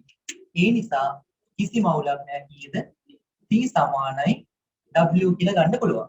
දැන් එතකොට T දන්නවා අප දන්නවා මේ කප්පිය ගත්තොත් තියෙන මේ කප්පිය ගත්තොත් ඔයාලට පේනවා මේ කප්පිය මත උඩට තියෙනවා 2යි t පහළට තියෙනවා t1. 2යි t සමානයි t1 කියලා ගන්න පුළුවන් මේ කප්පිය මත. හරිද? දැන් මේ කප්පිය අපි මේ ඔක්කොම සෙල්ලම් දාන්න පුළුවන් මේ කප්පිය වලට මේ ඛණ්ඩයක් නැත්තම් බරක් නැති හින්දා. හරිද? නැත්තම් යාගේ බරක් මොකද කරන්න එන්න අපිට. මේකට එකතු කරන්න එනවා. හැබැයි t1 කියන්නේ කීයද? 500යි. එහෙනම් t කියන්නේ කීයද? නිව්ටන් 250යි. W කියන්නේ t නිසා W ළඟේ කීයද? 250යි කියලා ගන්න පුළුවන්. පැහැදිලිද? හරි. දැන් අපිට පේනවා මෙන්න මේ සම්පූර්ණ තන්තුවම එකක්. හරිද? ඒ නිසා මම බලන්න ආත් ලම් කරන්න තියෙනවා t මෙතන t මෙතන t මෙතන කීයද? t කියලා එනවා. මෙතන ගත්තාම මෙතන අපි ගමු යාගේ බර 1000යි. මෙතන ආත කියලා ගන්න t3 කියලා. දැන් මෙතනත් මොකද වෙන්නේ? t3 කියලා ගන්න පුළුවන්. ඔයා දන්නවා මේ ඔක්කොම පද්ධතියම සම්බන්ධ නිසා කිසිම අවුලක් නැහැ. t3 සමානයි කාටද? 1000යි කියලා කියන්න පුළුවන්. ඊට පස්සේ දැන් මේක වෙනත් තන්තුවක්නේ. ඒ නිසා මම ඕකල ආත්මා කරන්න මෙන්න මේ විදිහට. මෙතන t1 කියලා ගමු. මෙතන t1. මෙතන මොකක්ද එහෙනම්? මෙතන t1 කියලා ගන්න පුළුවන්. මේ කප්පිය මත තියෙන බල ටික තමයි මොකද්ද? t1 සහ මෙන්න මේ t3 කියලා පහළට තියෙන බලය. එතකොට අපිට ගන්න පුළුවන් මෙහෙම දෙයක්. 2යි t1 සමානයි t3 කියලා. 2යි t1 අපි දන්නවා t3 කියන්නේ කීයද? එහෙනම් t1 කියන්නේ කීයද? 5. මේ කප්පිය ගත්තොත් 2යි t1 සමානයි 2යි t සමානයි කියන t1 ළඟේ 500යි. එහෙනම් t කියන්නේ කීයද? 250යි නිව්ටන් කියලා එනවා. පැහැදිලිද? ඊට පස්සේ මේ වස්තුවම මේක වස්තුව ගත්තොත් තියෙන සහ පහළට තිබුණොත් තියෙන මේ පද්ධතිය සමතුලිත නම් අපි දන්නවා මොකද්ද? x සමානයි mg. ඉහළ තියෙන එක සමානයි පහළට තියෙන එක. තව අවස්ථාවක් ගත්තොත් මොකද්ද? කොහොම කියනවා මේ පැත්තට තියෙනවා තවත් බලයක්. එතකොට අපි ලියමු මොකද්ද? තිරස්ව දකුණට තියෙන එක සමානයි වමට තියෙන ටික. ලක්ෂීය වස්තුවක් තියෙනවා. මේ ලක්ෂීය වස්තුව මත මෙන්න මේ විදිහට බල කිහිපයක් ක්‍රියාත්මක වෙනවා කියලා අපි හිතමු. ලක්ෂීය වස්තුවක් මත බල කිහිපයක් යටතේ සමතුලිතව පවතින අවස්ථාවක්. දැන් කලින් නම් අපිට බල විදියට ආවේ ඉහළ තිරස් බල සහ තිරස් බලනේ. මෙතන පොඩි වෙනසක් තියෙනවා. මොකද වෙනස? මේ ආනත බලයකුත් තියෙනවා නේද? පැහැදිලිද? කලින්ට වඩා තිබු වෙනස තමයි කලින් බල තිබ්බේ එක්ක තිරස්ව නැත්නම් තිරස්ව. මෙතන මොකද වෙලා තියෙන්නේ? ආනත බලයකුත් තියෙනවා. හැබැයි පද්ධතිය සමතුලිතයි. එහෙමනම් අපි කරන් තියෙන්නේ මෙන්න මෙහෙමයි. ඔයාලට මතක ඇති අපි ගිය සතියේ කතා කළා විභේදනය කියන කොටස. විභේදනය මේ විභේදනය කියන්නේ යම් කිසි බලයක් නැත්නම් යම් ස්ථායිශකයක් එකිනෙක ලම්බ දිශා දෙකකට බෙදා ගැනීම නැත්නම් වෙන් කර ගැනීමනේ. එහෙමනම් මම මෙන්න මෙහෙම කරනවා. මොකද්ද? මේ F3 කියන බලය විභේදනය කරගන්න එකක් තිරස් දිශාවට අනික කොහෙටද? සිරස් දිශාවට. පැහැදිලිද? හොඳට මතක තියාගන්න ඔයා මේක විභේදනය කරනවා නම් දිශා දෙකටම විභේදනය කරන්න ඕනේ. අපි බලමු මේ පැත්තට ඉන්න එක. මෙයාව මේ පැත්තට කියන්නේ තිරස් සංරචකයේ ගත්තොත් කෝණයේ දෙසරනේ නමන්නේ. කෝණයේ දෙසර නම නම් මොකක්ද අපිට කියන්නේ? cos කියලා. එහෙනම් F3 cos θ. ඊට පස්සේ එයාගේ සිරස් සංරචකයේ ගන්නකොට කෝණයෙන් ඉවතරේ නමන්නේ. එහෙනම් මොකක්ද ඒක? F3 sin θ කියලා ගන්න පුළුවන්. පැහැදිලිද? ඔන්න අපි ළඟ තිබ්බ ආනත බලය අපි විභේදනය කරගත්තා. දැන් ඒතකොට පද්ධතිය ඇවිල්ලා තින්නේ මොකටද? සිරස් සහ තිරස් ඇවිල්ලා තියෙනවා නේද? හරි. එහෙනම් ඔයා දන්නවා මෙන්න මෙහෙම දෙයක්. අපි ගමු මේකේ තිරස් සංරචකය බලවල තිරස් සංරචක වල එකතුව සමානයි. ශුන්‍යයට සමානයි. ඒකේ අදහස මොකද්ද? තිරස්ස ගත්තොත් තිරස්ස වමට තියෙන ටික සමානයි කාටද? දකුණට තියෙන ටිකට. ඕක මහ ලොකු දෙයක් නෑ. මේ මෙහෙම ලිව්වට මේක මහා බරපතලක් වගේ තියෙනවා නේද? පට්ට සරල දෙයක්. හරි. කොහොමද දෙන්නේ? F2 සමානයි 3 cos θ කියලා යන්න පුළුවන්. ඊට පස්සේ අපි සිරස් විභේදන කොටස් ටික ගමු. සිරස් විභේදන කොටස් වල එකතුව ශූන්‍යයි. ඒක සරල අදහස මොකද්ද? සිරස් ඉහළට තියෙන ටික සමානයි සිරස් පහළට තියෙන ටික කියලා.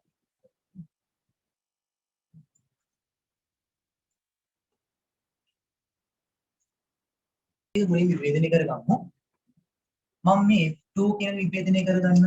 F2 විභේදනය කරද්දී අපි තිරස්ස ගත්තොත් අපිට ලියන්න කොහොමද?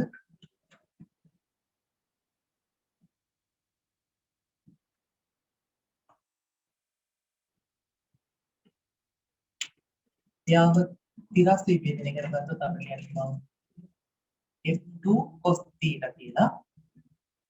යාව තිරස් විභේදනය කරගත්තොත් කෝණින් ඉවතර නිසා F2 sin θ කියලා ගන්න පුළුවන්. ඊට පස්සේ මේ පහළ තියෙන බලය ගත්තොත් එයා බීට නම් කරලා තියෙන දෙකද. එහෙනම් කෝණයේ දෙසට නිසා එයාගේ මේ සංරචකයේ ඉන්නේ මොකක්ද? F3 cos θ. ඒ හේතුව කෝණයේ දෙසට විභේදනය කරපු නිසා මෙතනින් කෝණ ඉවතර කියන්නේ තිරස් සංරචකයේ ගත්ත F3 ගේ එතන ඉන්න කොහොමද? F3 sin β කියලා. පැහැදිලිද? ඊට පස්සේ අපි මේ සමතුලිතතාවය සැලකුවොත් තිරස් සමතුලිතය සැලකුවොත් ඔයාලට පේනවා තිරසට මේ පැත්තට තියෙනවා අර පැත්තට තියෙනවා. එහෙනම් අපිට ගන්න පුළුවන් F1 සමානයි F2 cos θ ධන F3 sin β කියලා.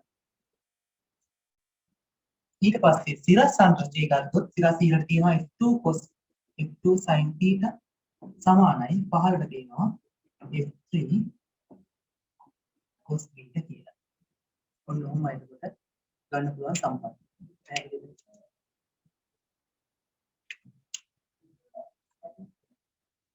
රූපේ දැක්වෙන පරිදි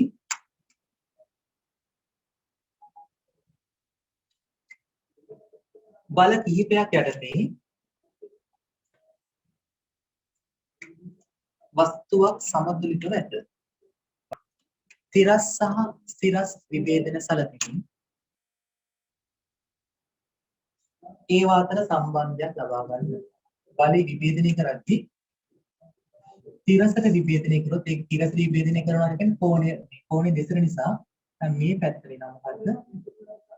p cos θ. එයාව මේ පැත්ත විභේදනය කරද්දී θ ලෙතර තියෙන පහළට. එතකොට මොකක්ද ඒක? p sin θ.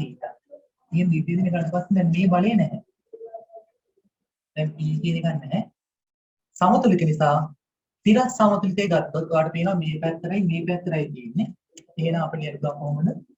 p cos θ සමානයි f කියලා. සිරස් සමතුලිතය ගත්තොත් ඉහළට තියෙන දේ සමානයි පහළට තියෙන. ඉහළට තියෙනවා r. හැබැයි mg සහ p sin θ කියන දෙකම තියෙන්නේ පහළට නිසා අපිට ලියන්න වෙන්නේ කොහොමද? r සමානයි p sin θ ධන mg කියලා. බල ගෝණය කියන්නේ මොකද්ද? සරලවම කියනවා නම් මෙන්න මෙහෙමයි. යම්කිසි වස්තුවක් මත බලයක් යෙදීම නිසා ඒ වස්තුව භ්‍රමණය වීමකට ලක් වෙනවා නම් අන්න ඒකට මොකදද කියන්නේ? බල ගෝණයක් කියලා.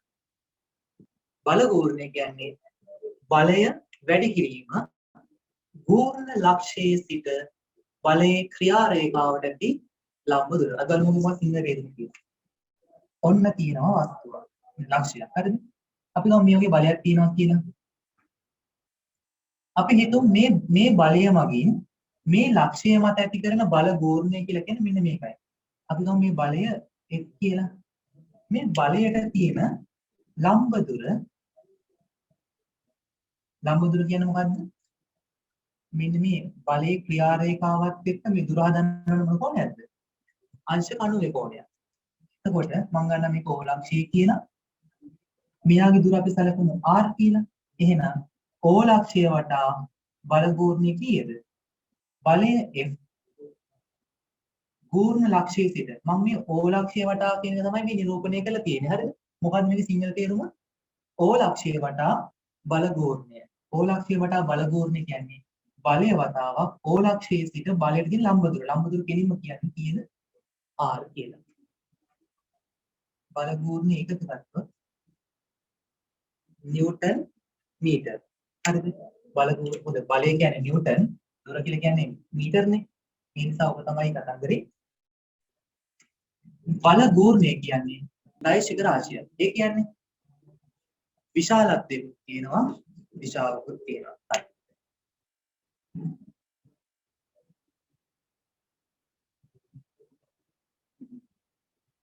හරි.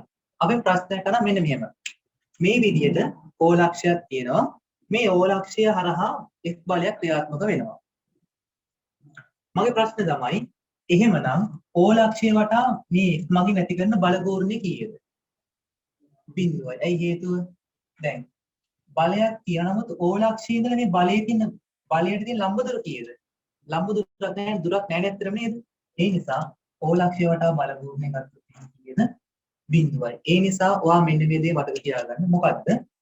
අපි ගෝර්ණ ගන්න ලක්ෂයක් හරහා යම්කිසි බලයක් හෝ බලයක සංරචකයක් ගමන් කරනවා නම් මොකද්ද? අපි ගෝර්ණ ගන්න ලක්ෂයක් හරහා මේ විදිහට බලයක් හෝ නැත්නම් බලයක සංරචකයක් නැත්නම් බලයේ ක්‍රියා රේඛාවක් ගමන් කරනවා නම් ඒ හරහා එයා මගින් බල ගෝර්ණයක් ඇති කරනවද? ඇති කරන්නේ නැහැ. මෙන්න මෙහෙම කියනවා. හරිද? බලයක් තියෙනවා. මේ බලය තිරසට අපි සැලකමු θ කෝණයක් ආනතව ක්‍රියා කරනවා. හරිද?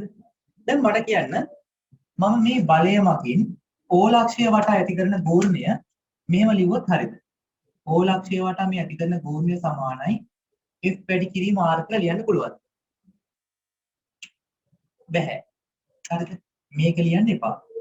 බලය වැඩි කිරීම බලයට තියෙන මොන දුරද? ලම්බ දුර. මේක මේ ලම්බ දුරද මේ තියෙන්නේ?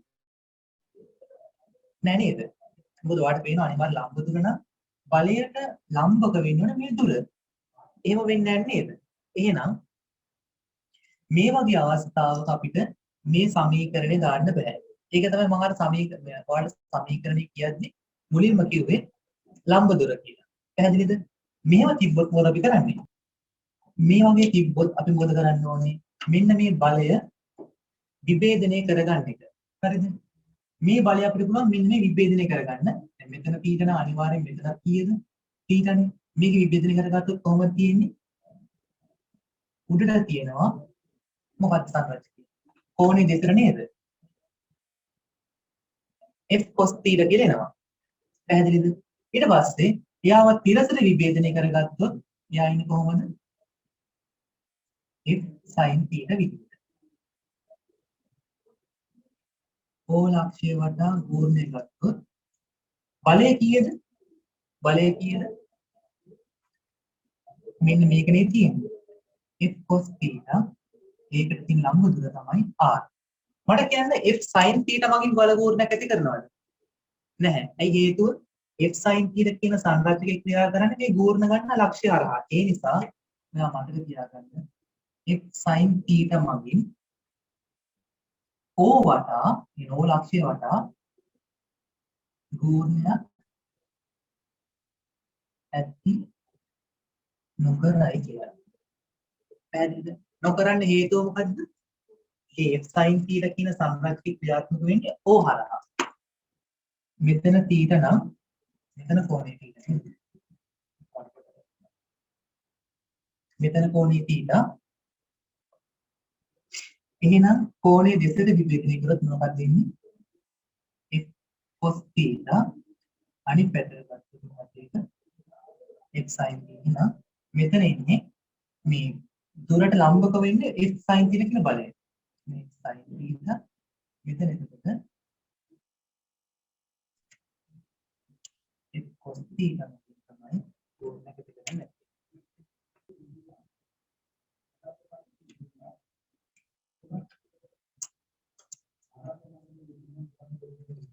හරි. දැන් මේ ගාන කරද්දි කොහොමද කරන්නේ? පාට පේනවා ඕලක්ෂය වටා ගෝර්ණ ගන්න ගියාම මේ බලයේ තියෙන ලම්බ දුර නෙමෙයි 4 කියලා කියන්නේ. නැත්නම් බලයේ තියෙන ආනතර. ඒ නිසා මොකද්ද අපි කරන්න ඕනේ මේ බලය කියන එක? බලය විභේදනය කරගන්න ඕනේ. බලය විභේදනය කරගත්තොත් එහෙම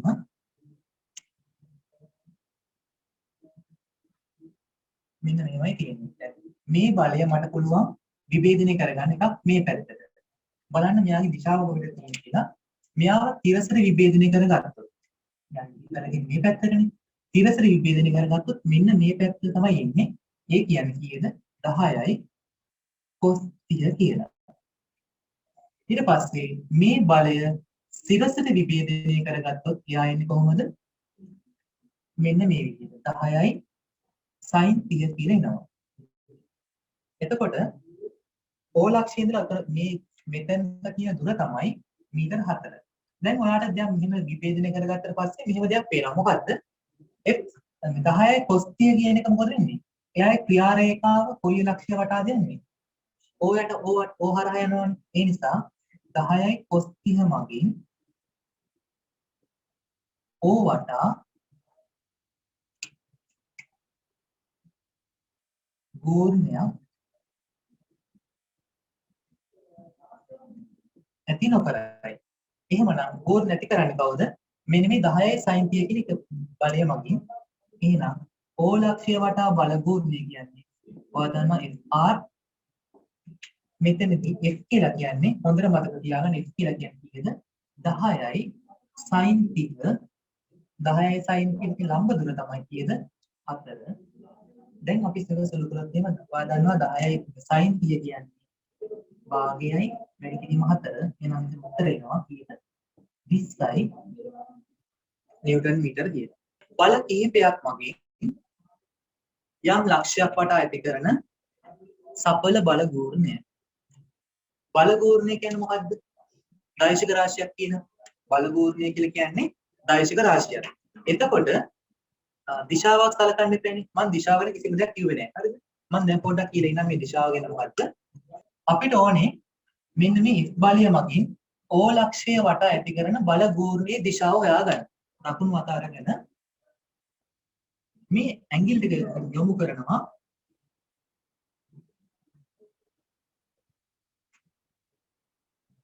අපි ගෝර්ණ ගන්න ලක්ෂ්‍ය වටා බලයේ දිශාවට අපි මේ ඇඟිලි ටික යොමු කරනවා. අර ඇඟිලි හතර. එතකොට එහෙම යොමු කළාට පස්සේ මහපට ඇඟිලි යොමු වෙලා තියෙන දිශාවට තමයි මොකද්ද කියන්නේ? ගෝර්ණයේ දිශාව කියලා. කතන්දරෙ මෙච්චරයි. දැන් මෙහෙම ගන්න. දැන් ඔන්න ඔය විදිහට මේ අපි දකුණු අත අරගත්තා. දකුණු අත අරගෙන මේ ගෝර්ණ ලක්ෂ්‍යය හරහා ඔයා තියාගන්න මෙන්න මහපට ඇඟිලි. තිබ්බට පස්සේ මේ බලය ක්‍රියා කරන්න කොහෙටද? පහළට නේද? එහෙනම් ඔන්න ඔහොම ගන්න. අපි සාමාන්‍ය බලගෝණ දිශාව දාන්නේ මෙන්න මේ සංකේත දෙක භාවිතා කරන ප්‍රධාන වශයෙන්. එකක් මෙන්න මේක. අතිරයක් දාන රවුමක් දාන එකට. අනික තමයි ඩොට් එකක් තියලා රවුමක් දාන එකට. මේ අතිරයක් දාන රවුම් කරන එකේ තේරුම මෙන්න මේකයි. මොකද්ද? මේ සලකන තලයට ලම්බකව තලය තුලට කියන එක. පැහැදිලිද? ඒ කියන්නේ හරියට මෙන්න මේක. දැන් අර ඔන්නෝම දැන් අපි හිතමු මොකක් හරි මේ ඊපලක් වගේ එනවා කියලා ඔන්නෝම පසාරු කරා යනවා කියලා හිතන්න. අන්න ඒක තමයි මේ අදහස් කරන්නේ. ඩොට් එකක් තියලා රවුම් කරන අදහස මොකක්ද එහෙනම්? තලයට ලම්බකව හැබැයි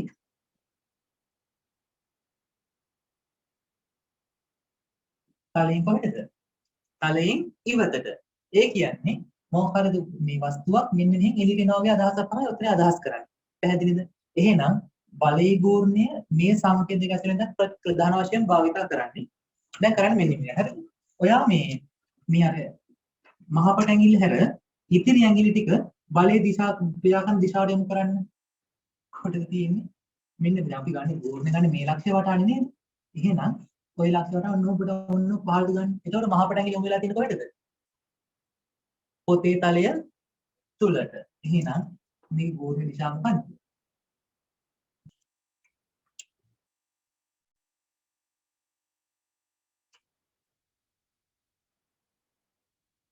මෙහෙම ගන්න. මේ බලය මගින් මේ ලක්ෂ්‍ය මත ඇති කරන ගෝර්ණය කියන්නේ මොකද්ද? අපි ගෝර්ණය ගන්න ළඟ ඔන්න යට තියාගමු. බලය යන්නේ මේ පැත්තට නේද?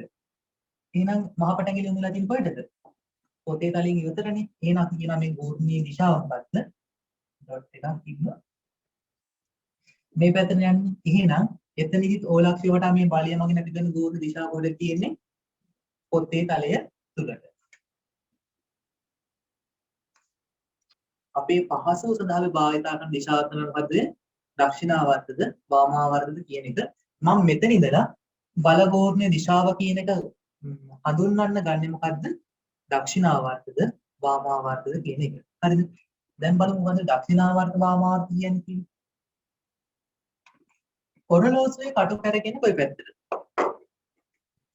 ඔරලෝසුවේ කටු කැරගෙන පැත්තට තමයි අපි කියන්නේ මොන වර්තද? දක්ෂිනාවර්ත.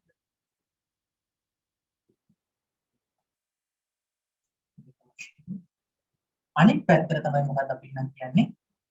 වාමාවර්ත කියලා. තේරුණාද? ප්‍රායෝගික පහසුව සඳහා බලගෝර්ණයේ දිශාව දක්ෂිනාවර්ත හෝ වාමාවර්ත ලෙස ප්‍රකාශ කරයි. දැන් මට කියන්න මේ බලය මගින් මේ ඕ ලක්ෂ්‍ය වටා ගෝර්ණ ඇති කරන්නේ කොයි දිශාවටද? වාමාවර්තද දක්ෂිනාවර්තද?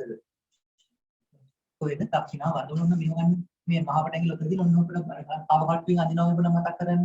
කොයි පැත්තටද කැරකෙන්නේ මේක? දක්ෂිනාවර්ත. එහෙනම් මේක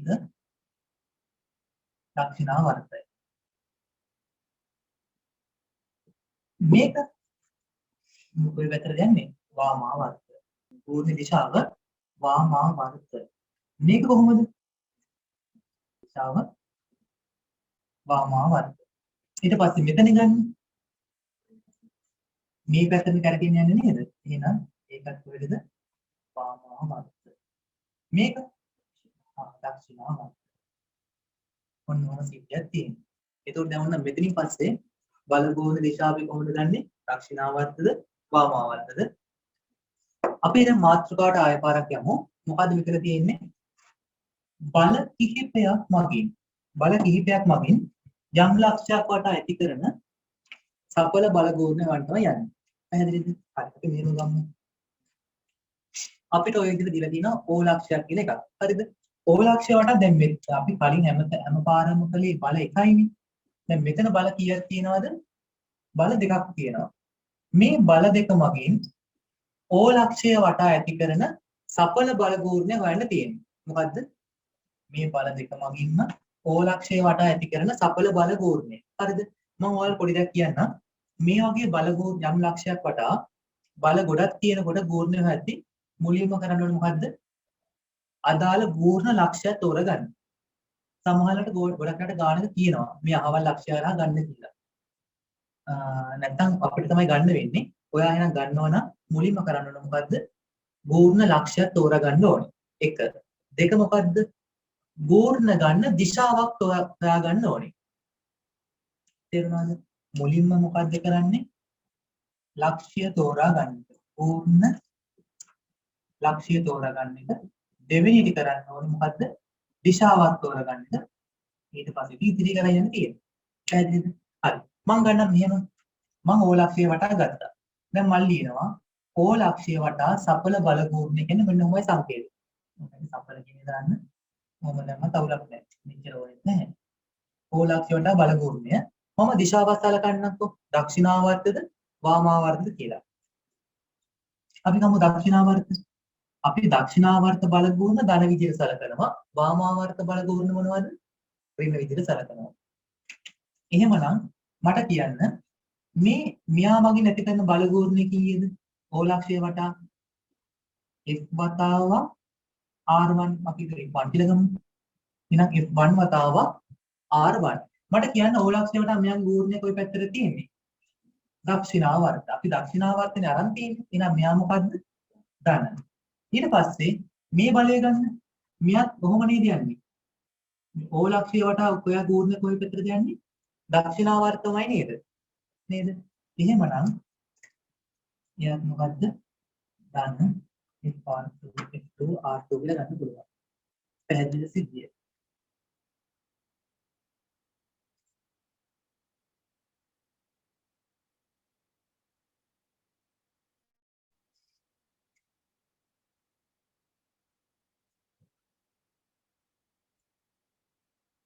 ඔයාලා ඊට පස්සේ මේ පහළ රූපය ඇඳලා A ලක්ෂය වටා සහ B ලක්ෂය වටා දෙකේම බල ගුණ හොයන්න බලන්න වෙන වෙනම.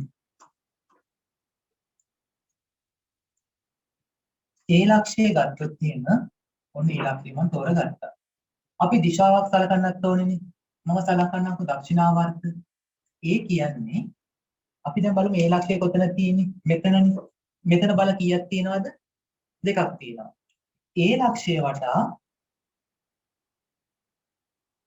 මේ බලය ගත්තොත් මෙයා කරකවන හදන කොයි පැත්තටද? A ලක්ෂය වටා ගත්තොත් වාමාවර්ත දිශාවට. ඒතකොට අපි දැන් සලකලා තියෙන්නේ මොකද්ද මේ මම සලකලා තියෙන්නේ දක්ෂිනාවර්ත ගූර්ණ තමයි මොනවද? ධන කියලා. වාමාවර්ත ගූර්ණ ඍණ. එහෙනම් මෙයා මගින් A ලක්ෂය වටා ඇති කරන ගූර්ණය මොකක් වෙන්න ඕනේද? ඍණ වෙන්න ඕනේ. එහෙනම් මෙතන ඒක වෙන්නේ ඍණ F2 වතාවක් යාගේ මෙතන ඉඳලා තියෙන ලම්බ දුර කියන D කියලා ගන්න පුළුවන්. B. ඊට පස්සේ මෙයාව ගමු. A ලක්ෂය වටා F1 මගින් ඇති කරන දිශාව කොයි පැත්තට තියෙන්නේ? ගූර්ණ දිශාව. එයත් කොහෙටද? වාමාවර්ත. එයත් වාමාවර්ත. ඒ නිසා මෙතන මොකද වෙන්න ඕනේ? දෙකම ඍණ. එයාගේ A ලක්ෂණ මෙතන තියෙන දුර තමයි සිම්පල් A කියලා කියන්නේ. එහෙනම් ඔන්න ඕක තමයි A ලක්ෂය වටා බල ගූර්ණ වල බීජයිත්‍ය කියලා කියන්නේ. ඊට පස්සේ අපි ගමු D ලක්ෂය වටා. ඉතින් ඔයා කැමති දිශාව තෝරගන්න. මම තෝරගන්නම්කෝ දක්ෂිනාවර්තවම. එතකොට දැන් ඔන්න මෙතන බලන්න B ලක්ෂය තියෙන්නේ මෙතන. B ලක්ෂය වටා මේ බලය මගින් ඇති කරන දිශාව කොහෙද තියෙන්නේ? දක්ෂිනාවර්තද වාමාවර්තද? දක්ෂිනාවර්තනේ. මොකද මේ බලන්න මේක කොහොමද ගියත් පිටකන තවම කැරකුවොත් දක්ෂිනාවර්තය. නම් එයා ගන්න F2 වතාවක් B ලක්ෂයේ ඉඳලා F2 වලට තියෙන ලම්බ දුර කීයද? L කියලා ගන්න පුළුවන්. ඊට පස්සේ මේ B ලක්ෂය වටා F1 කියන බලය මගින් ඇති කරන ගූර්ණය කොයි පැත්තට තියෙන්නේ? වාමාවර්ත නේද? මොකද යා නිකන් මේ b වුණා පහළට කරකවනවා වගේ. එහෙනම් එයා ඍණ. එයාගේ වටිනාකම f1 b ලක්ෂයේ ඉඳලා මෙයාට තියෙන ලම්බ දුර කියන්නේ මේ සම්පූර්ණ දුරම නේද? ඒ කියන්නේ මොකද නා දුරව තුනේම එකතුව වෙන්න ඕනේ. ඒ කියන්නේ a ධන b ධන කවුද? n.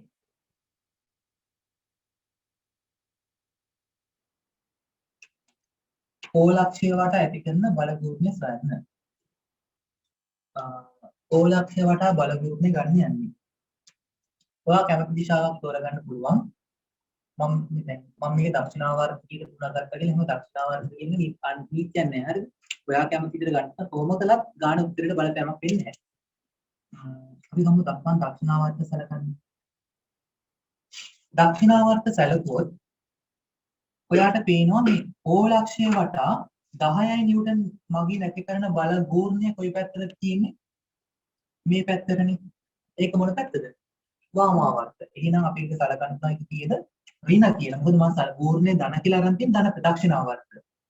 එතකොට ඍණ බලය 10යි ලම්බ දුර කීයද? 4යි. ඊට පස්සේ අපි මෙතනට එමු.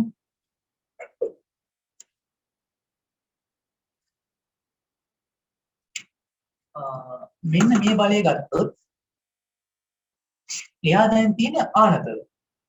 ආනතතියදී මොකක්ද කරන්න බැන්නේ? ඒ නිසා මම මොකද කරන්නේ? මෙයාව මම මුලින්ම විභේදනය කර ගන්නවා. මම විභේදනය කරගත්තට පස්සේ ඔයා දන්නවා මෙයාව සිරසට විභේදනය කරනවා කියන්නේ කෝණේ දෙසට විභේදනය කරනවා මේ අවස්ථාවේ. හරිද? එතකොට අපි කියන මොකක්ද ඒකට? බලය තියෙන්නේ ඉහළට 6යි cos 60 කියලා. ඊට පස්සේ එයාව මේ පැත්තට විභේදනය කරගත්තොත් අපිට එනවා 6යි sin 60 කියලා. දැන් ඒතර ඔක sin 60 දැක්ක ගමන් ඔයා දන්නවා මොකද්ද? sin 60 කියන බලයේ සංරක්ෂිත ක්‍රියාත්මක වෙන්නේ O ලක්ෂය හරහා. එහෙනම් 6යි sin 60 මගින් බල ගෝත්‍රයක් ඇති වෙනවද? නැහැ.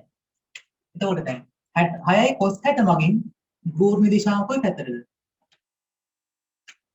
මෙන්න මේ පැත්තට අරන් යන්නේ. ඒ කියන්නේ මොන පැත්තටද? දක්ෂිනාවර්ත. එහෙනම් බලය කියන්නේ යා ධන බලය 6යි cos 60 6යි cos 60 වැඩි කිරීම 2. එහෙනම් මේ කියනවා කියන 40යි ධන cos 60 කියන්නේ භාගයයි වැඩි කිරීම 2. ඍණ 40 ධන මෙතන සුළුවට පස්සේ 6යි. නම් උත්තරේ කීයද? ඍණ 36යි. මේකේ ලකුණ මොකද්ද? නිව්ටන් මීටර කියලා ගන්න පුළුවන්.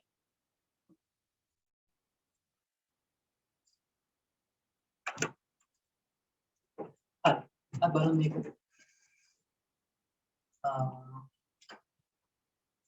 O ලක්ෂය වටා ගෝර්ණ ගද්දී මම ගන්න මෙතන දක්ෂිනේ.